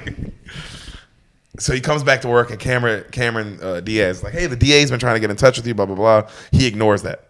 And then he's looking at other stuff, and he's reading these other notes, right, all about the Green Hornet. And he's all excited. And he looks out his window, and he sees Cameron flirting with Kato. And Cameron Diaz asks Kato out to dinner. Oh. And you see Britt gets like super jealous. He's like, what the And then you see Kato like, he goes, okay, I pick you up 7 o'clock. And she's like, yeah, that'll be great. And he has like a briefcase, and he grabs like one of her pens. He's like, perfect. And he puts it on his briefcase, and he hits a button. So like the briefcase like unbuttons, and it like throws the pen up and lands perfectly in the cup. And she's like, how the fuck did you do that? And he's like, he's all humble, like Kato. It's like, yo, this Asian dude would get too much pussy. So much pussy. And so right then, Seth Rogen sees that, and he goes, hey, Kato, can you make me some coffee now? Hey, Seth. Rude. Well, you knew something had to come in between us eventually. Of course. And it's got to be Cameron Diaz. Got to be 37-year-old Cameron Diaz. 37. She's so 55 in this. She was hitting 50 when she did this movie. Yo, this bitch, if any woman at that age, if she was 36 in this, then it's like, yo, this 36-year-old has lived life. Yo, she's done the drugs. She's drinks every day. Up till 5 a.m. every night. And gets up at 7 a.m. in the morning. Like this, she never sleeps. And also, Cameron Diaz has all of the money in the world to make sure she looks good. Super rich. And it's like, so I'm not saying like she. No, she does look good. She's just not young. She's not a young. Definitely not 30. This role was like that's on Seth Rogen because Seth Rogen produced this as well. Like this was all him. He didn't direct it, but this was all him, right? And it's like, oh, that's on you, Seth, for casting this like that. I get it. It's Cameron Diaz though, so you're like, oh, we got Cameron Diaz, but he should have went with a no name and just got a beautiful girl. Should have gone with like Rose Byrne. I think you go no name with like you did with Kato and just get a beautiful woman. Okay. Because nobody's coming to this because you're already coming to see a superhero, so you don't need all the extra fluff. Yeah, but I guess in their mind at the time, Seth Rogen's the only real name in the movie, so you had to have another big name. You got Christoph Waltz. At the time, and Glorious to come out. Yeah, but he's not like a household name yet. That was the first thing he'd done. Yeah, Django's what made him a household name. Yeah, so and that didn't come out for another year. He was the only one with a real name. Yeah. James Franco, obviously, as well, but like they needed someone else. I would have gone with. I would have let the movie do its talking. They should have gotten someone like Selma Hayek because she's old like Cameron Diaz, but she doesn't look as old. No, she still looks way hot. She still looks. I've seen Grown Ups. She looks like she's 22. Yeah, that bitch has got it still. So Kato, make me some coffee. You see Kato look over pissed as fuck, and then Seth Rogen comes out and he's like, to Cameron Diaz, like, you ever had this little bastard's coffee? It's something to die for. And Kato's like. And he walks off and he goes to make it. And then Britt starts trying to ask Cameron Diaz out on a date. And she like ignores him and goes back to work. Of course. Obviously. Hey, did you not hear me just asking that guy out? Yeah, and also that guy is like a slick, fit, young, like Asian hottie dude. guy. Yeah, like he clearly kick ass. And you are Seth Rogen. Like if you weren't one of the funniest like comedic actors / producers, writers, all the things, directors, then like what else? Like that's your selling point. But your selling point in this movie is that you're just a billionaire rich kid. Yeah. Because you own this paper. Yeah, that's true. That's a nice selling point. You are a billionaire. You're a billionaire, that's nice. but you don't have like the talent. I think is a little stronger than money. Well, and also just charisma and suave. I mean, you can't. That's just stuff you can't pay for. Mm-hmm. So. Right then, Kato goes to make the coffee, and then he comes over and he grabs Britt like this, and then he pulls him into the kitchen, and you see his like arm lock it tighter and tighter, and Britt's like, and then he throws him against the wall. You ever tell me to get you coffee again? I'll beat the shit out of you. Boom! And he knocks a hole through the wall. And he's like, hey, what's wrong with you, man? We're supposed to be Sean D. Brothers. I've asked you to get me a Jamba Juice before. You didn't get mad. What the fuck? He's like, come on. He's like, all right, I'm sorry. He's like, I know we're heroes, and that brings a lot of stress, but you gotta fucking not freak out. He's like, okay. Cut to them in the car later, right? And Britt saying how he wants to nail Lenore so bad. And he's like, why? She don't even like you. He's like, I know, and I think that's what makes me like her more. God, girls are such a drag, Kato. And you know what? I'm done with it. They pull in the house. I'm calling it. Tonight is a boys' night, right? Just me and you. We're going to hang out, have fun all night. And Kato's like, I can't. He's like, what do you mean you can't? He's like, I'm going to drinks with a friend. What friend do you have? Tony. And he starts to drive off. And he's like, well, have fun. Can I come with you? And then Kato like speeds away, right? Cut to him at Lenore's place. And you see Kato playing like the piano like Mozart. He can do everything. Of course and he he's can. doing all the shit. And like he puts his arm around her at one point and like starts playing like this. Oh my God, who is this guy? camera's not into it. You see She's her not face into go it? like that, and she gets away, right? Wait, but she asked him out. So she starts trying to get more info on the Green Hornet situation. Oh, because she's onto the fact that it's okay. But she's not stupid. She No. went to criminology, whatever. So, yeah. So she's asking him questions and shit, and then she's like, they're talking about the Green Hornet, and then Kato goes, "What about the man in black, though?" And she goes, "Johnny Cash?"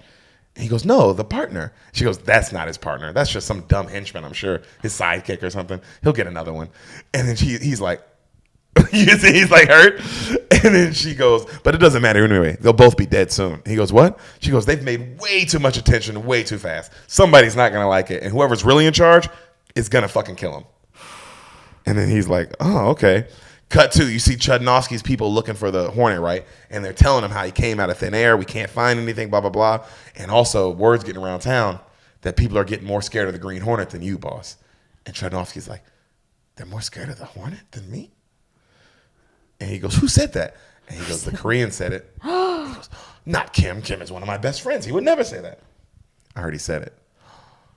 "Well, I guess I have to kill him myself because he's a friend. And I'll kill the Bolivians and because, and I'll kill the Russians as well if everybody has to be scared of me." And he starts saying all that shit. And they go, "What about the Hornet?" And he starts thinking. So you see Kato pulling back into the mansion. And Seth Rogen's like this, mad, waiting on him. And Kato's like, he's like, "Guess what, you son of a bitch?" And Kato's like, "What?" "He emailed. It happened. He finally emailed." Because they've been trying to get Chudnovsky to email him. That's why they've been handing out the cards. Because he's the top villain and they want to take him down. They You know what I want mean? him to email them. Yeah. And so he's like, he emailed. And it says how we're going to meet tomorrow downtown, 4 p.m. at this like abandoned lot. And Kato's like, "Oh, okay. Well, it could be trap. I think we should plan. Maybe we should go downtown now and check it out." And Seth Rogen's like, "Nah, I got it covered. Don't worry about it. You just go deal with the weapons on the car. Make it cool and shit." "So you come up with the plan all by yourself?" "Bingo." "I thought maybe we should do something like this together, no?" "Well, look, just because I can't do any of this fighting cool shit that you can do doesn't mean I can't come up with the whole fucking plan, all right? Just trust me. Go get some sleep so that way tomorrow you're really well rested from my awesome plan." And he's like, "All right, fine." He goes to bed. So the next day they're arguing in the car as they're driving, right? And Kato's like, "This is stupid. You haven't even told me the plan yet." And he's like, I got a plan. Don't worry. Britt, this isn't a game. You're going to get us killed. I don't think you have a plan at all. I do have a plan, all right? I just haven't told you yet, you fucking idiot. So don't chicken out on me like a little bitch." He's like, "You're a bitch. You're a bitch." They finally pull into the lot, right? He's like, "All right, game faces. Okay, Kato, here's the plan. You're going to put this little recording device in your ear, okay? When I say the secret word, Constantinople, right? That's the secret word, Constantinople. When I say that, that's when you hit him with missiles, all right?" And Kato's like, "What?" And then right then, you see a semi-truck, boom, hit him from the side. Oof. He's like, "Back up, Kato, back up." They back up, like 2 other cars corner him. And then the semi-truck backs up and hits him again and knocks him into a hole that's already there. And then tractors. Seth Rogen, why? Remember in Hell or High Water how they have the tractors cover up the dirt? Right? Just like that. They have tractors already ready. And it starts covering up the car. And Chudnovsky's watching. He's like, "Well, took care of that." Right? And he's like, "No. Oh, shit. And he's like, "You fucking asswipe. We're going to die in here."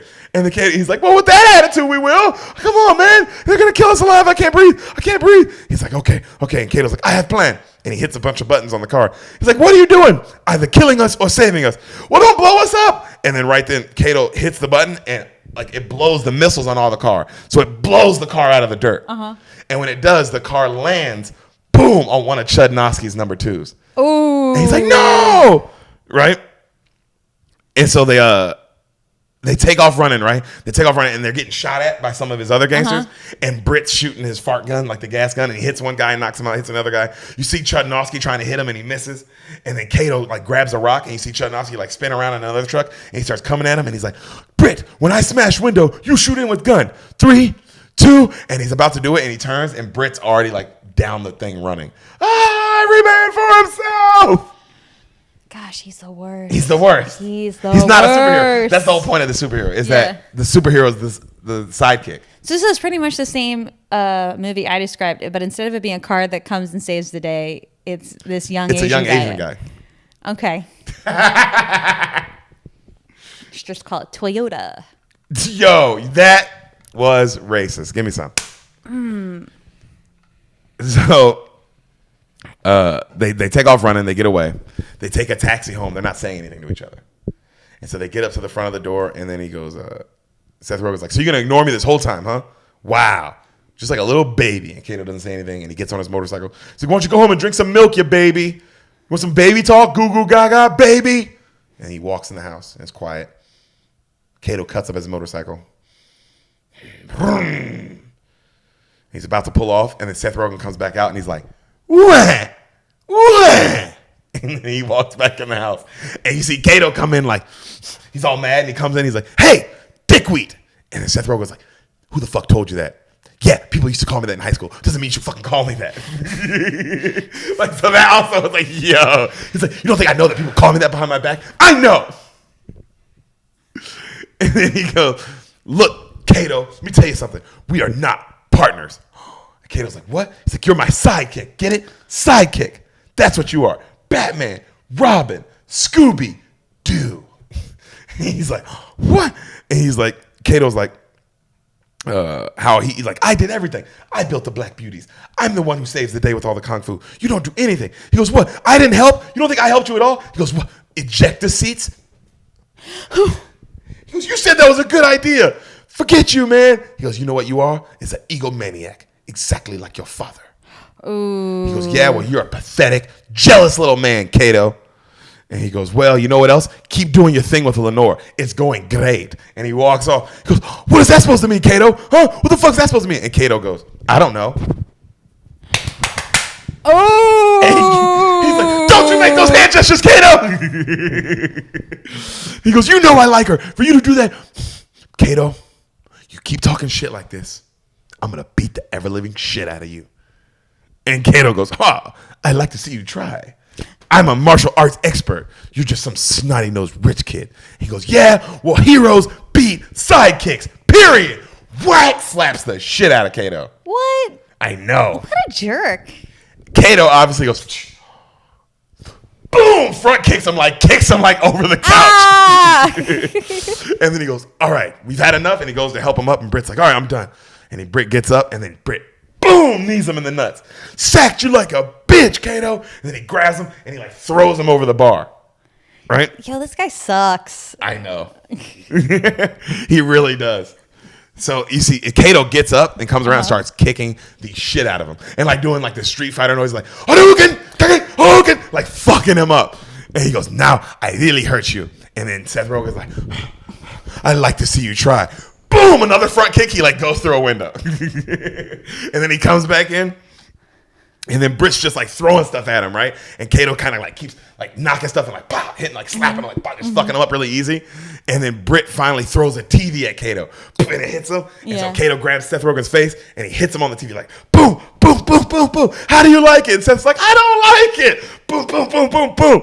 And then finally he like grabs a guitar and gets up and swings it and connects. Bam! And knocks Kato back like 3 feet. He's like, all right, okay, we're done. It's over. Okay, it's over. Let's end this. And then you see Kato getting up and he's all mad. He's like really mad now. He's like, okay, Kato, stop. Kato, please, stop. And Kato gets up and just tackles him out the window. And they go landing into the pool. Right? And then Kato's like, oh. And then Britt gets up and bam, punches him in the face. And then Britt swims to the side and he rolls out and he's like, get out of my pool and off my property. You're fired.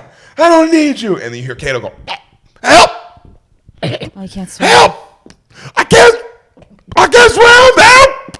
How come when people are like all powerful or You gotta bring them back to earth. It's always they can't swim. That's like their one thing. Always. Always. Why? That doesn't make any sense. He's a kung fu master. He's never learned to swim. Yo, I'll never forget Jay Schaub. I'm on the road with Brendan.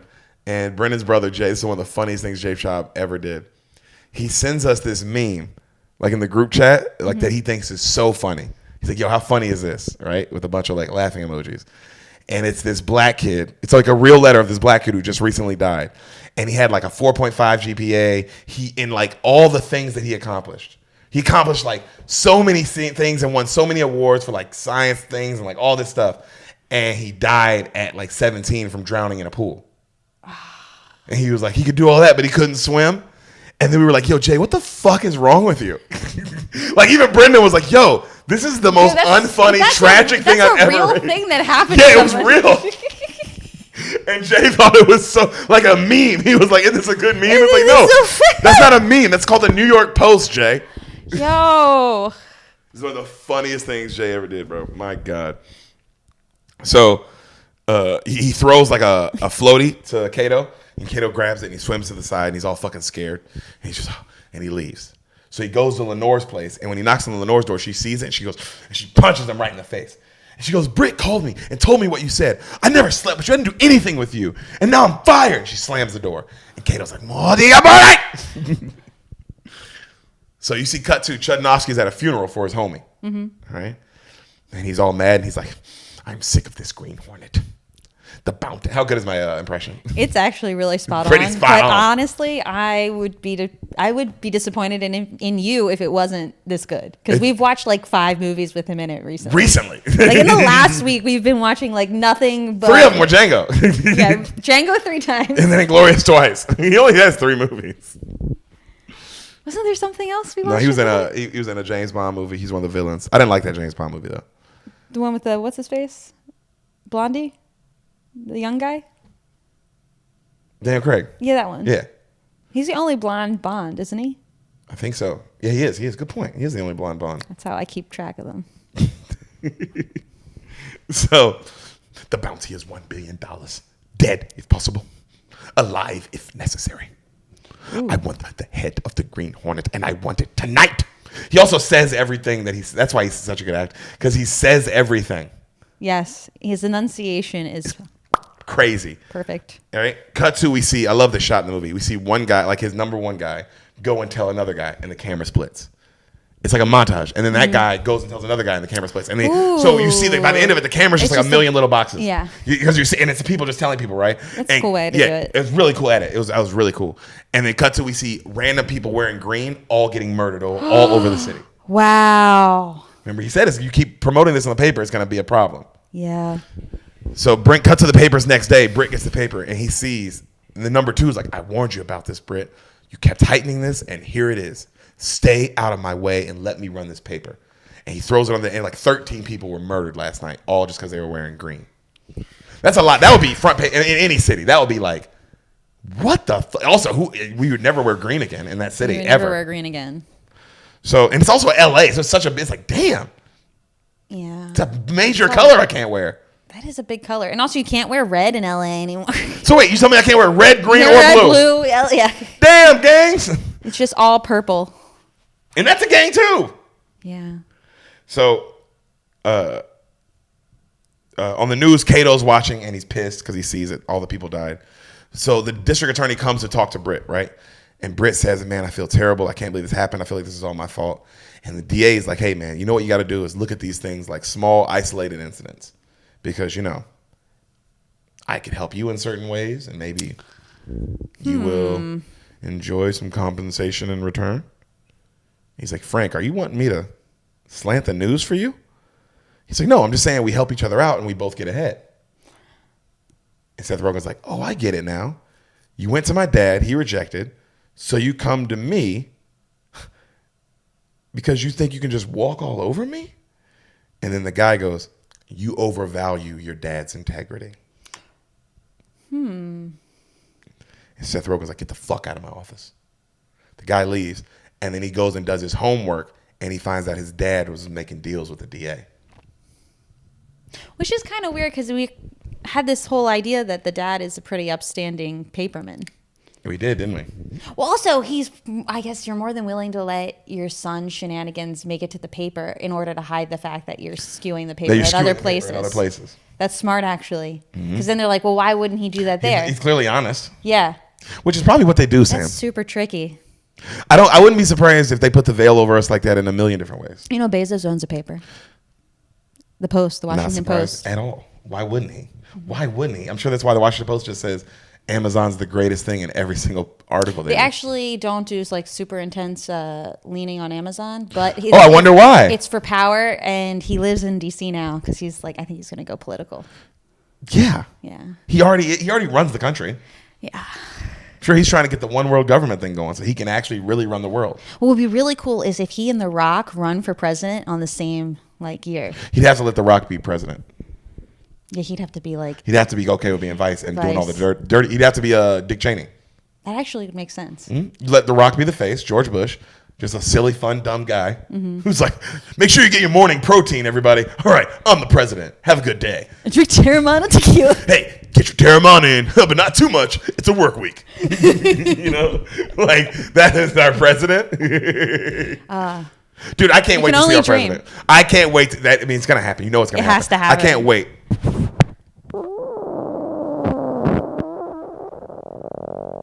Was that a frog? That was a frog in Texas. There's so many frogs here. There's so many frogs. They're in our couch. I've seen a lot of them in my jeans and stuff. Some in our bed. Some in our bed. There's some outside. It's weird. It's really weird. There was one in the closet the other day, and I'm like, how is there a frog in the closet? And you're in the closet too. Yeah, Jeffrey's car. I mean, dude, everywhere. Everywhere. Frogs. Austin is being run by frogs. Frogtown. Yep. Anyway. So, cut to we see Chudnovsky looking over the city of LA, right? And his guy comes up to him. And he's like, what you doing up here, boss? And Chudnovsky goes, I've been doing some thinking and I had a revelation. I'm a dinosaur. And not in the scary sense, but in the old sense. I'm old. I'm extinct. And I think it's time for some changes. I need to gain some charisma. So, he goes, what are you talking about, boss? I'm talking about a motif. A theme, a mask, the death of Chudnovsky and the rebirth of Bloodnovsky. What do you think? And the guy's like, can I be honest, boss? Yes. I think that's the stupidest thing I've ever heard in my entire life. Why is that stupid? He's like, Bloodnovsky? Yeah, Bloodnovsky. I thought I would wear red. That is scary and cool. And then I'll say this right before I kill people. I'll say, be it my mask or your blood, red will be the last color you ever see. Ooh, actually, the thing he says at the end is you like good. that? Yeah, that's solid. He goes, I say that when I kill people. He goes, okay. He goes, boss, I think you're going through a midlife crisis or something. You've lost your bloody mind. You're starting to scare me, boss. Oh, it's a British henchman? I think so. Only the Brits and some other people say bloody. Yeah. It's like a very... Yeah, I think he's British. Specific. He goes, you want to know a secret? I'm starting to scare myself. Boom! He shoots this guy right in the head. The reign of Bloodnovsky starts tonight. So Britt, he goes to see Lenore, right? And she tells him how Cato lied and they didn't do anything and we'll do it. But he's like, I'm sorry, right? I shouldn't have fired you. I shouldn't react that way. Just listen. And he says that he found out that his dad was working with Scanlon the whole time and how he needs her help, right? And he's like, we got to do something. We got to do something right now. And she's like, okay, I'll help you. And they stop to think and he looks at her and he's like, and she's like, what the fuck are you doing? She punches him. He's like, I'm sorry. I thought that was a moment. That wasn't a moment? I love it. You love that what? I love it when they do the moments and then they come in and it's just the eyes are shut. Yeah. It's like, who starts closing their eyes this far back?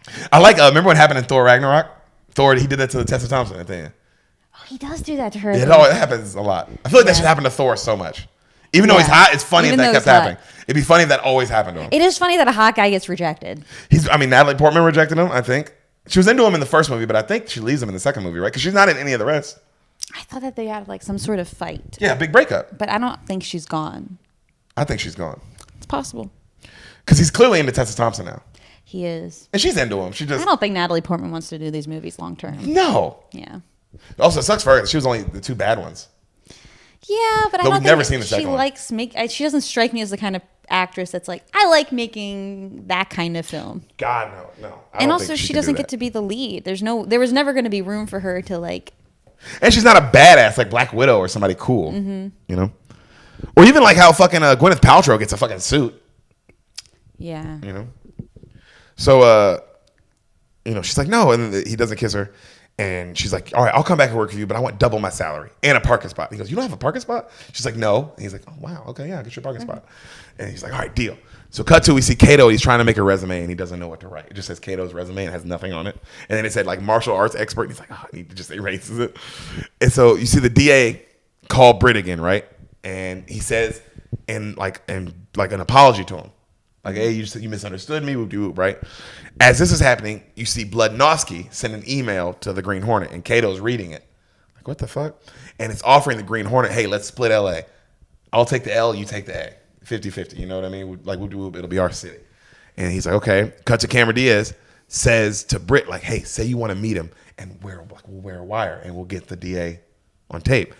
And so the DA is like, hey, he's like, hey, I'll meet you. And the DA is like, oh, perfect. How about we have dinner at this restaurant, 8:30? You're like, be there sharp, right? And he's like, all right. And then cut to Kato reading the emails, and it's Bloodnowski saying, I'll give you $1 million for you to kill Britt Reed at the restaurant, 8:30 at this time. And Kato's like, oh, shit. And he hops on his bike, and he heads there. Cut to, we see our boy Britt going to the restaurant and to meet the DA. All right? Bloodnowski's there, and he's got his red suit on now. He's got, like, red clothes on. And you see the Green Hornet mobile pull up outside, and Bloodnowski goes up to it. Kato walks out, and he goes, the Bloodnowski's like, I came for the Hornet, not the chauffeur. Where is he? And he goes, I'm his partner. Where's the Hornet? And then right then the guns all come out the car, and then he goes, like he said something else. He's like, hey, we don't need you. We need the real thing. And then Kato goes, huh. And he does like this hand like this on a guy's chest, and then just goes, boom, and knocks the guy through a fucking window. Whoa! Just like that, like how you know, remember Kill Bill? I know, like it's that punch. Yeah, and you just been working that muscle in that little on that fucking board. And that's a scary ass punch, bro. Oh. And you see the rest of them are of course all now nervous. And he goes, any of you move, you die. And he heads in, right?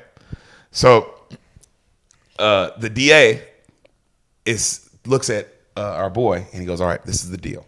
At Britt, anything in the paper about Chudnovsky, the Green Hornet, or you know what, crime in general, you bring it to me first, and I'll say if you can print it or how to print it on your little fucking paper. You understand me?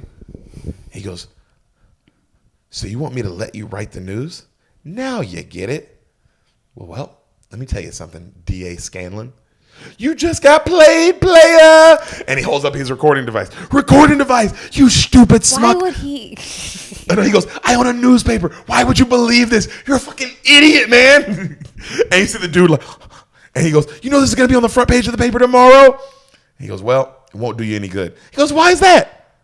What, are you going to murder me? You're going to murder me right here in front of everybody in public? And the guy goes, yep. And he's like, just like I killed your father. Whoa. He said, wait, you didn't kill my father. My father died of a bee sting. Nope. It's actually a little serum called apitoxin. Comes out just like a bee sting. You know? He goes, I put it into myself. And then right then Britt's eyes go like how Kato's does, and he starts thinking slow-mo. And he's like, think. And he hears his dad's voice go, think, son. Think. And he's like, okay, Scanlon. Him and Bloodnowski made a deal. They've been running LA for years. They went to you to try to skew you to write the paper. You refused. Chudnovsky kills that guy, your reporter. Uh-huh. That puts you in a bind. You start slanting the paper for him because you don't want any more of your people to die. Uh-huh. And he's like it's coming to him, right? Yeah. And he's like, but Chudnovsky has a different plan. He takes over all of LA. So you decide to cut the strings, no more crime. You write that big article. Scanlon comes to you after Chudnovsky says he'll kill him, and he has to, like, Scanlon realizes he has to kill you because you're not going to write the paper for him anymore. Like, it all comes to him, right? He goes, you did stand up for what's right. And then it comes back out. And then you see the DA looking at him like this. And he's like. Because he's just. Yeah, like that. And he goes, I can see by the dumb impression on your face you're finally piecing this together for the last 5 minutes. He goes, but you're about to get killed by the Green Hornet. He turns around. Kato has a gun to his head. Uh-huh. And he's like, and he turns and he goes, before you do this, I'm sorry. I'm really sorry for everything. I forgive you. And then he goes like, move. And then he gets up and he points the gun at Scanlon. And Scanlon's like, hey, no, him, you idiot, not me. What the fuck? And then right then, Britt punches the shit out of him, the DA guy. He goes, let's go, Kato. They take off running. As they take off running outside, Chudnovsky sees them running, and he realizes he was lying about the car. And so they start shooting at him, right? They start shooting at him, and he's like, oh, fuck, we're cornered. And then Kato's like, you know what happens when you corner a Hornet? And he hits a button, and the car blows like missiles through the wall. So they run out into the car, they hop in, and they take off, right? Our boy Bludnowski picks up Scanlon. He's like, come on, get in the car. We have to follow them. And then Scanlon's like, he recorded our conversation. He's got it on the USB. We can't lose him. We can't lose him.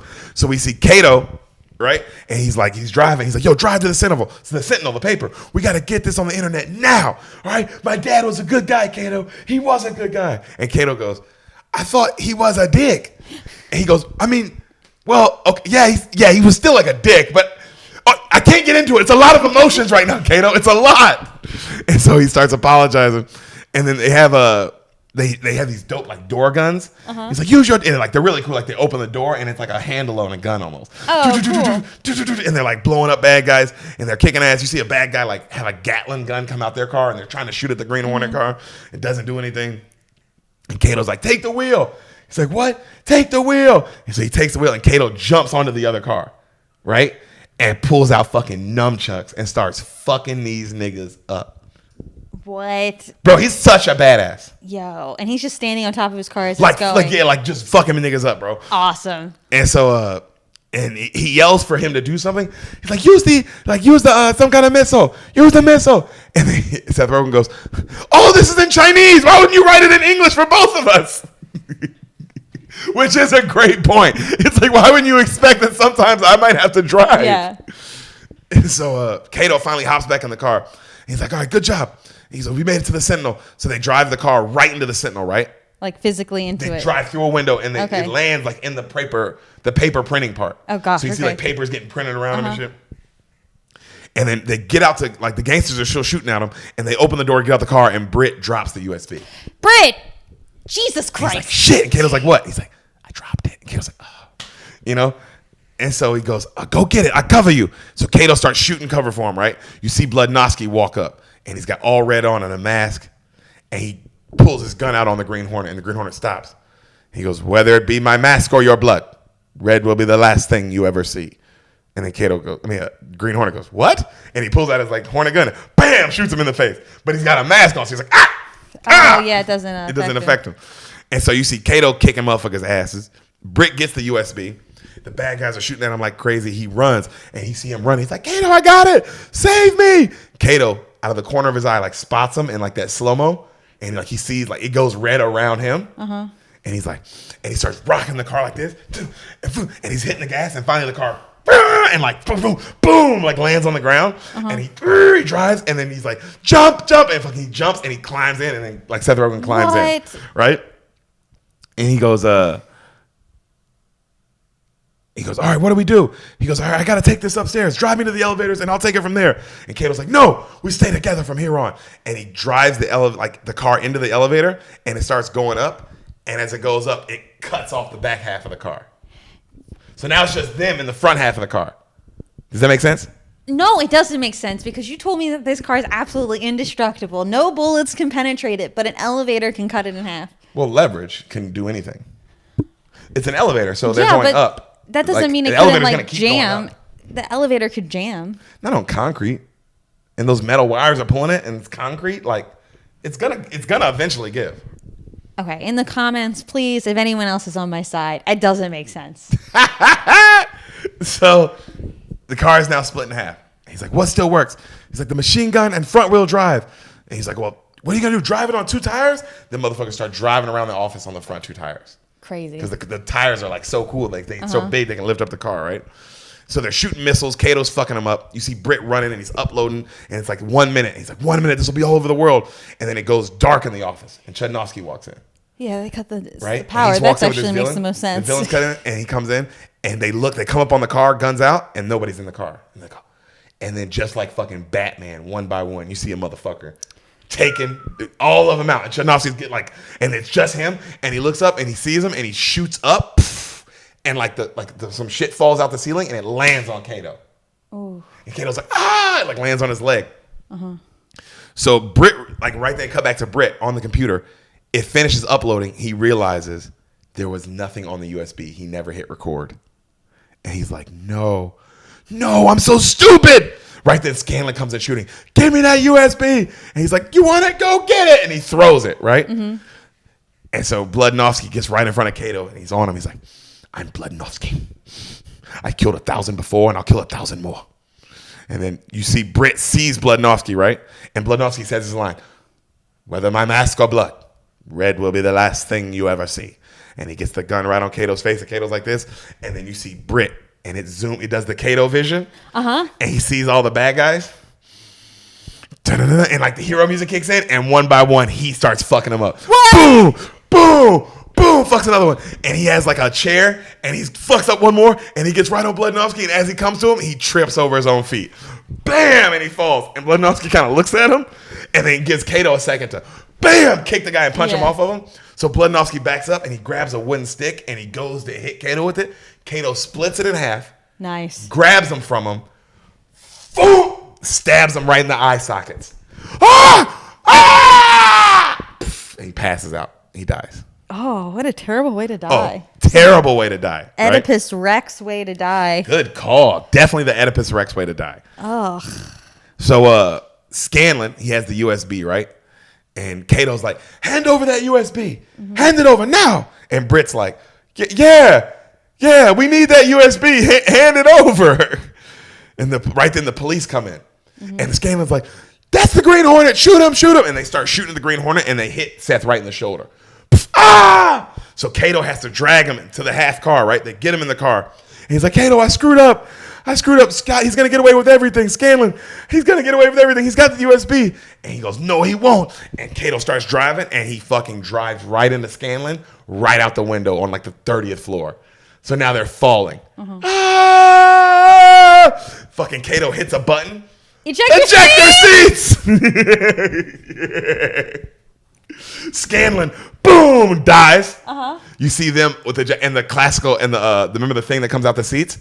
The record player comes out and starts playing classical music as they fly, as they parachute down slowly. Nice. Kato, ejector seats, you actually did it. It was a good idea. They're like, oh shit, I can't believe this worked. Cut to you see Cameron Diaz watching the news, getting out of the shower, right? And she's putting on her clothes, and she's like, I called all this. Cut to they bust into her place, and she's like, what the fuck? And she starts hitting them like with an umbrella. And they're like, it's us, Lenore, it's us. You assholes. You're the criminals. Why did you ask for research on the Green Hornet if you were the Green Hornet? Because we didn't know what we were doing. Do. Oh shit, no, please don't tell us. Please, we're sorry. Shut up. She opens the door. Ma'am, sorry, but 2 masked men. We're caught in this area. We're knocking on all the doors. Have you seen them? And she looks over and she's like, I've seen them. And they go, where? She's like, well, I saw them on TV. I mean, they're all over the television right now. Okay, well, ma'am, if you see anything, let us know. And they take off running. And I'm like, thank you, Lord, thank you. She's like, shut up. He's like, oh God. And then Kato's like, please forgive me. You know, I didn't mean what I said. And then Seth Rogen goes, why don't you guys kiss and make up later? And then she's like, I would never kiss him or you. I don't like either one of you. I'm not kissing either of you. And they're like, fuck all that. We got to get to a hospital. And she's like, we got to get you to the hospital. And Kato's like, no, we can't. And he's like, oh, you're right. The police shot me. If I come to the hospital with a shoulder wound, they'll know I'm the Green Hornet. And they're like, all right, what do you do? And Seth Rogen grabs his belt and like bites on it. Cut it out of me. What? Cut it out of me. And then Kato's like, Sean D. He's like, Sean D. And she's like, all right, I'll do it. Brace yourself. And then she goes to get out of him. And he's Why like, doesn't she let Kato do it? Huh? Why doesn't she let Kato do it? I don't know. I guess she said he's she good do at everything else. He's definitely, a mechanic. Yeah, that guy can definitely He do could do surgery. this. So she goes to like hold him down and like gets the bullets out. And he goes, oh, fuck, never mind. Nope. Take me to the hospital. I'll go to jail. Nope, not doing this. No. They're like, lay down. He's like, I'm not kidding. I'm not doing this. That hurt. And they're like, all right. And she's like, shut up. Just let me think. I got a plan. I think I got a plan. Cut to the next morning. You see Britt giving a speech in front of the Sentinel about how they're going to rebuild it and how the number 2 guy, how he'll be the new lead man at the Sentinel. And he trusts him to like continue the path that his father laid down. And the guy's like, thank you, Britt. Thank you. And Britt's like, Gah! Yeah. Right? And he goes, and I hope the Sentinel can come back to prominence in its earlier days where my father used to have it. And then right then, Kato drives up in the Green Hornet mobile and goes, the Green Hornet sends his regards. Boom! Shoots. He's like, I've been shot in the shoulder. My shoulder's been shot. And they're like, oh, God. So now they rush him to the hospital. Okay. But at the hospital, they would know that he certainly had been shot the day before. They would definitely know that. Like that's something they can tell. Yeah, they're really good at that kind of shit. That's They know when people can die down to the hour. That it's like they could tell how long you've had a bullet. How long you've had a bullet in your fucking body. Yeah. So, cut to we see Kato driving off, and all the cops are, of course, right on him, right? And then you see the camera angle change, right? And all the cops drive by, and you see this white car parked, and then like the James Bond kind of music plays, and it's just the reflection, like from the sun, like, and then he turns, and the car is black again. But like he had this cool camouflage shit to make the car like it's a white car. What? And they drive right by, and then he turns back around, and then cut to the next day. The Green Hornet wakes up Kato. He's like, Kato, we have a secret mission. So when you say the Green Hornet, you mean Seth Rogen. Seth Rogen, okay. We have a secret mission. That is the Green Hornet. Yeah, I know, but it's just hard to imagine him. Because it's Kato who's doing all the things. Yeah, it's just a weird movie. Well, no, it's not. That was the whole point of the show. I get that. Was that there's a superhero who doesn't do it. He doesn't have any doesn't do superhero. anything. That's why I like the superhero. Yeah, it's a funny Like idea. this is a good idea. He should be Yeah. in the Marvel universe. He should be. The idea of the superhero, and everybody deals with the Green Hornet, even though clearly there's this other guy who's the superhero. Yes. That would be great in the Also, Marvel how much universe. Kato would get along with like Tony Stark and Yeah, all he the would get people. along with all the really charismatic people. And the Green Hornet, they'd all hate him. But they'd have to deal with him because to get Kato, you got to get Green Hornet. He is the billfold. That's really funny. I like this premise as a superhero movie. It is a good idea. So he wakes him up and he goes, let's roll. Cut to, they're putting the dad's head back on. And they're looking at it. He's like, it's crooked. He's like, it's fine. He goes, by the way. He goes, no, we did it. The Green Hornet and his reliable partner, the Blue Wombat. And Kato's like, no. Okay. The red hippopotamus. No, hippopotamus aren't red. I know, but I'm trying to think of a color. Dun, dun, dun, dun, dun, dun, dun, dun, dun, the Green Hornet. And that's just how it is? That's how it ends. That's such a great movie. It's awesome, isn't it? Yeah, that was really fun. I genuinely love this superhero movie. It killed at the box office. Didn't get great reviews, though. And I want to say it's because people didn't like Seth Rogen. But this is the thing. That's the point of this superhero. Yeah. You think it was because they didn't like Seth Rogen's character? Yeah, and people were like, oh, because people were like, I don't buy him as a superhero. And it's like, Yeah. that's the point. That's the point. But do you feel like that's sort of also like these people don't really do their jobs, like critics? Like you assume what the movie is going to be, and then you just kind of like go and you're like, that's not the assumption of what. Not even that. I've heard it from not just from people like talking to friends. Like, oh, I didn't like it. I didn't like Seth Rogen in it. And it's like, I like that he's not. That's what makes the other guy cooler. Yeah, because certainly if it's based on a television show, who played the Green Hornet in the television show? Bruce Lee was the star. Yeah, but there must have been. Which is cool that in the movie it's the other way around. I mean, not cool, but it's funny that in the movie they went the other way around. Well, yeah, because also I think that it's like, well, how do you just cast someone as Bruce Lee essentially? Well, they missed his window. This movie was made for Jackie Chan. Yeah, that's too. Tell me too this late. movie wasn't this is made. Definitely Jackie Chan. If they'd have made this in the 90s, 2000s, it still would have been fine because you don't need too many. Like, there's not much superhero stuff going on. It's all like kung fu. So it's like, oh, this literally just missed that window for him. But he had to do the tuxedo instead. He had to do the fucking tuxedo. But like he would have been the only person, or Jet Li, where the Asian name would have been big enough where you didn't need to get a famous white guy to be the Green Hornet. You can get a no-name kind of guy or a low-name. You know what I'm saying? But in this sense, it's like I don't know who's a famous Asian actor right now that we know for kung fu, like we did Jet Li and Jackie Chan and Bruce Lee. That's like a name, like a. But and they're also a Hollywood household name. Like those are household names. It is tricky with the household names, like who gets one and who doesn't. That was a great movie. I'm glad you liked it. I had a lot of fun. I love this movie. I love telling it. It was so much fun. It was kind of long. It's 2 hours. Also, I told you all of it. Yeah, I could tell. I know it pretty well. I've seen it a lot. Okay. I've seen this movie a lot. It's weird. Some movies I can I'll trim the fat, and other movies I'm like, I enjoy the fat in this movie. Yeah. Was there fat? Yes, but I enjoy it. Well, all the fat is the moments that are bonding, and that Seth Rogen gets to do the Seth Rogen thing. He gets to be funny. His kind of humor. And it's like if I cut all that out, if I cut it all out, it wouldn't have been in the movie. Mm-hmm. Yeah, and you need that. And also, you did a really good Seth Rogen. Thank you. My favorite line is when he's like, I need you to just accept me, right? Like when he's telling him, like, listen to me and don't judge me and accept me. Yeah. It's like, but like those are the things that make him. Also, if you don't say all those lines, the little funny things that Kato say don't hit. That's true. Because he's got to say that one little thing. The one little thing in his little accent, you know? And then, did you like Bludnovsky? as a villain? Bludnovsky's great. I thought Christoph Waltz was pretty funny in this too. He's really funny. And just the guy that has that problem, like, you don't think I'm scary? Then that's his whole complex. Love it. Because also all villains, that's kind of like their biggest fear is that you don't think they're scary, but they really delved into it. Mm-hmm. Well, then there's villains like Thanos where it's like, I don't have to think it. Yeah. You know what it is. Yeah. You saw me beat the shit out of the Hulk. You know. Well, also people like villains like Thanos, they're not just villains. They're more like, I see a whole new world. Like Killmonger. It's this ideology. Yeah. It's the Joker is scary. Yeah, the Joker is because it's pure chaos and it's for nothing. Just to piss off Batman. His gain or the betterment of the world or anything. It's just a little cat and mouse with this guy that he thinks is interesting. It's like, Jesus, bro, but you blew up a football stadium. Or a hospital. You know what I mean? Like, what the fuck? You're thinking of Bane blew up a football stadium. They're both blowing up shit that shouldn't be blown up. Yeah, but Bane had a mission. Bane is way more like Killmonger than. But that's why Joker's the scariest villain though, because it's like, dude, what the fuck? Yeah. You can't plan out his moves because there's no plan. I'm just a dog chasing cars. I don't know what I do if I got one. Later, Bean Mafia.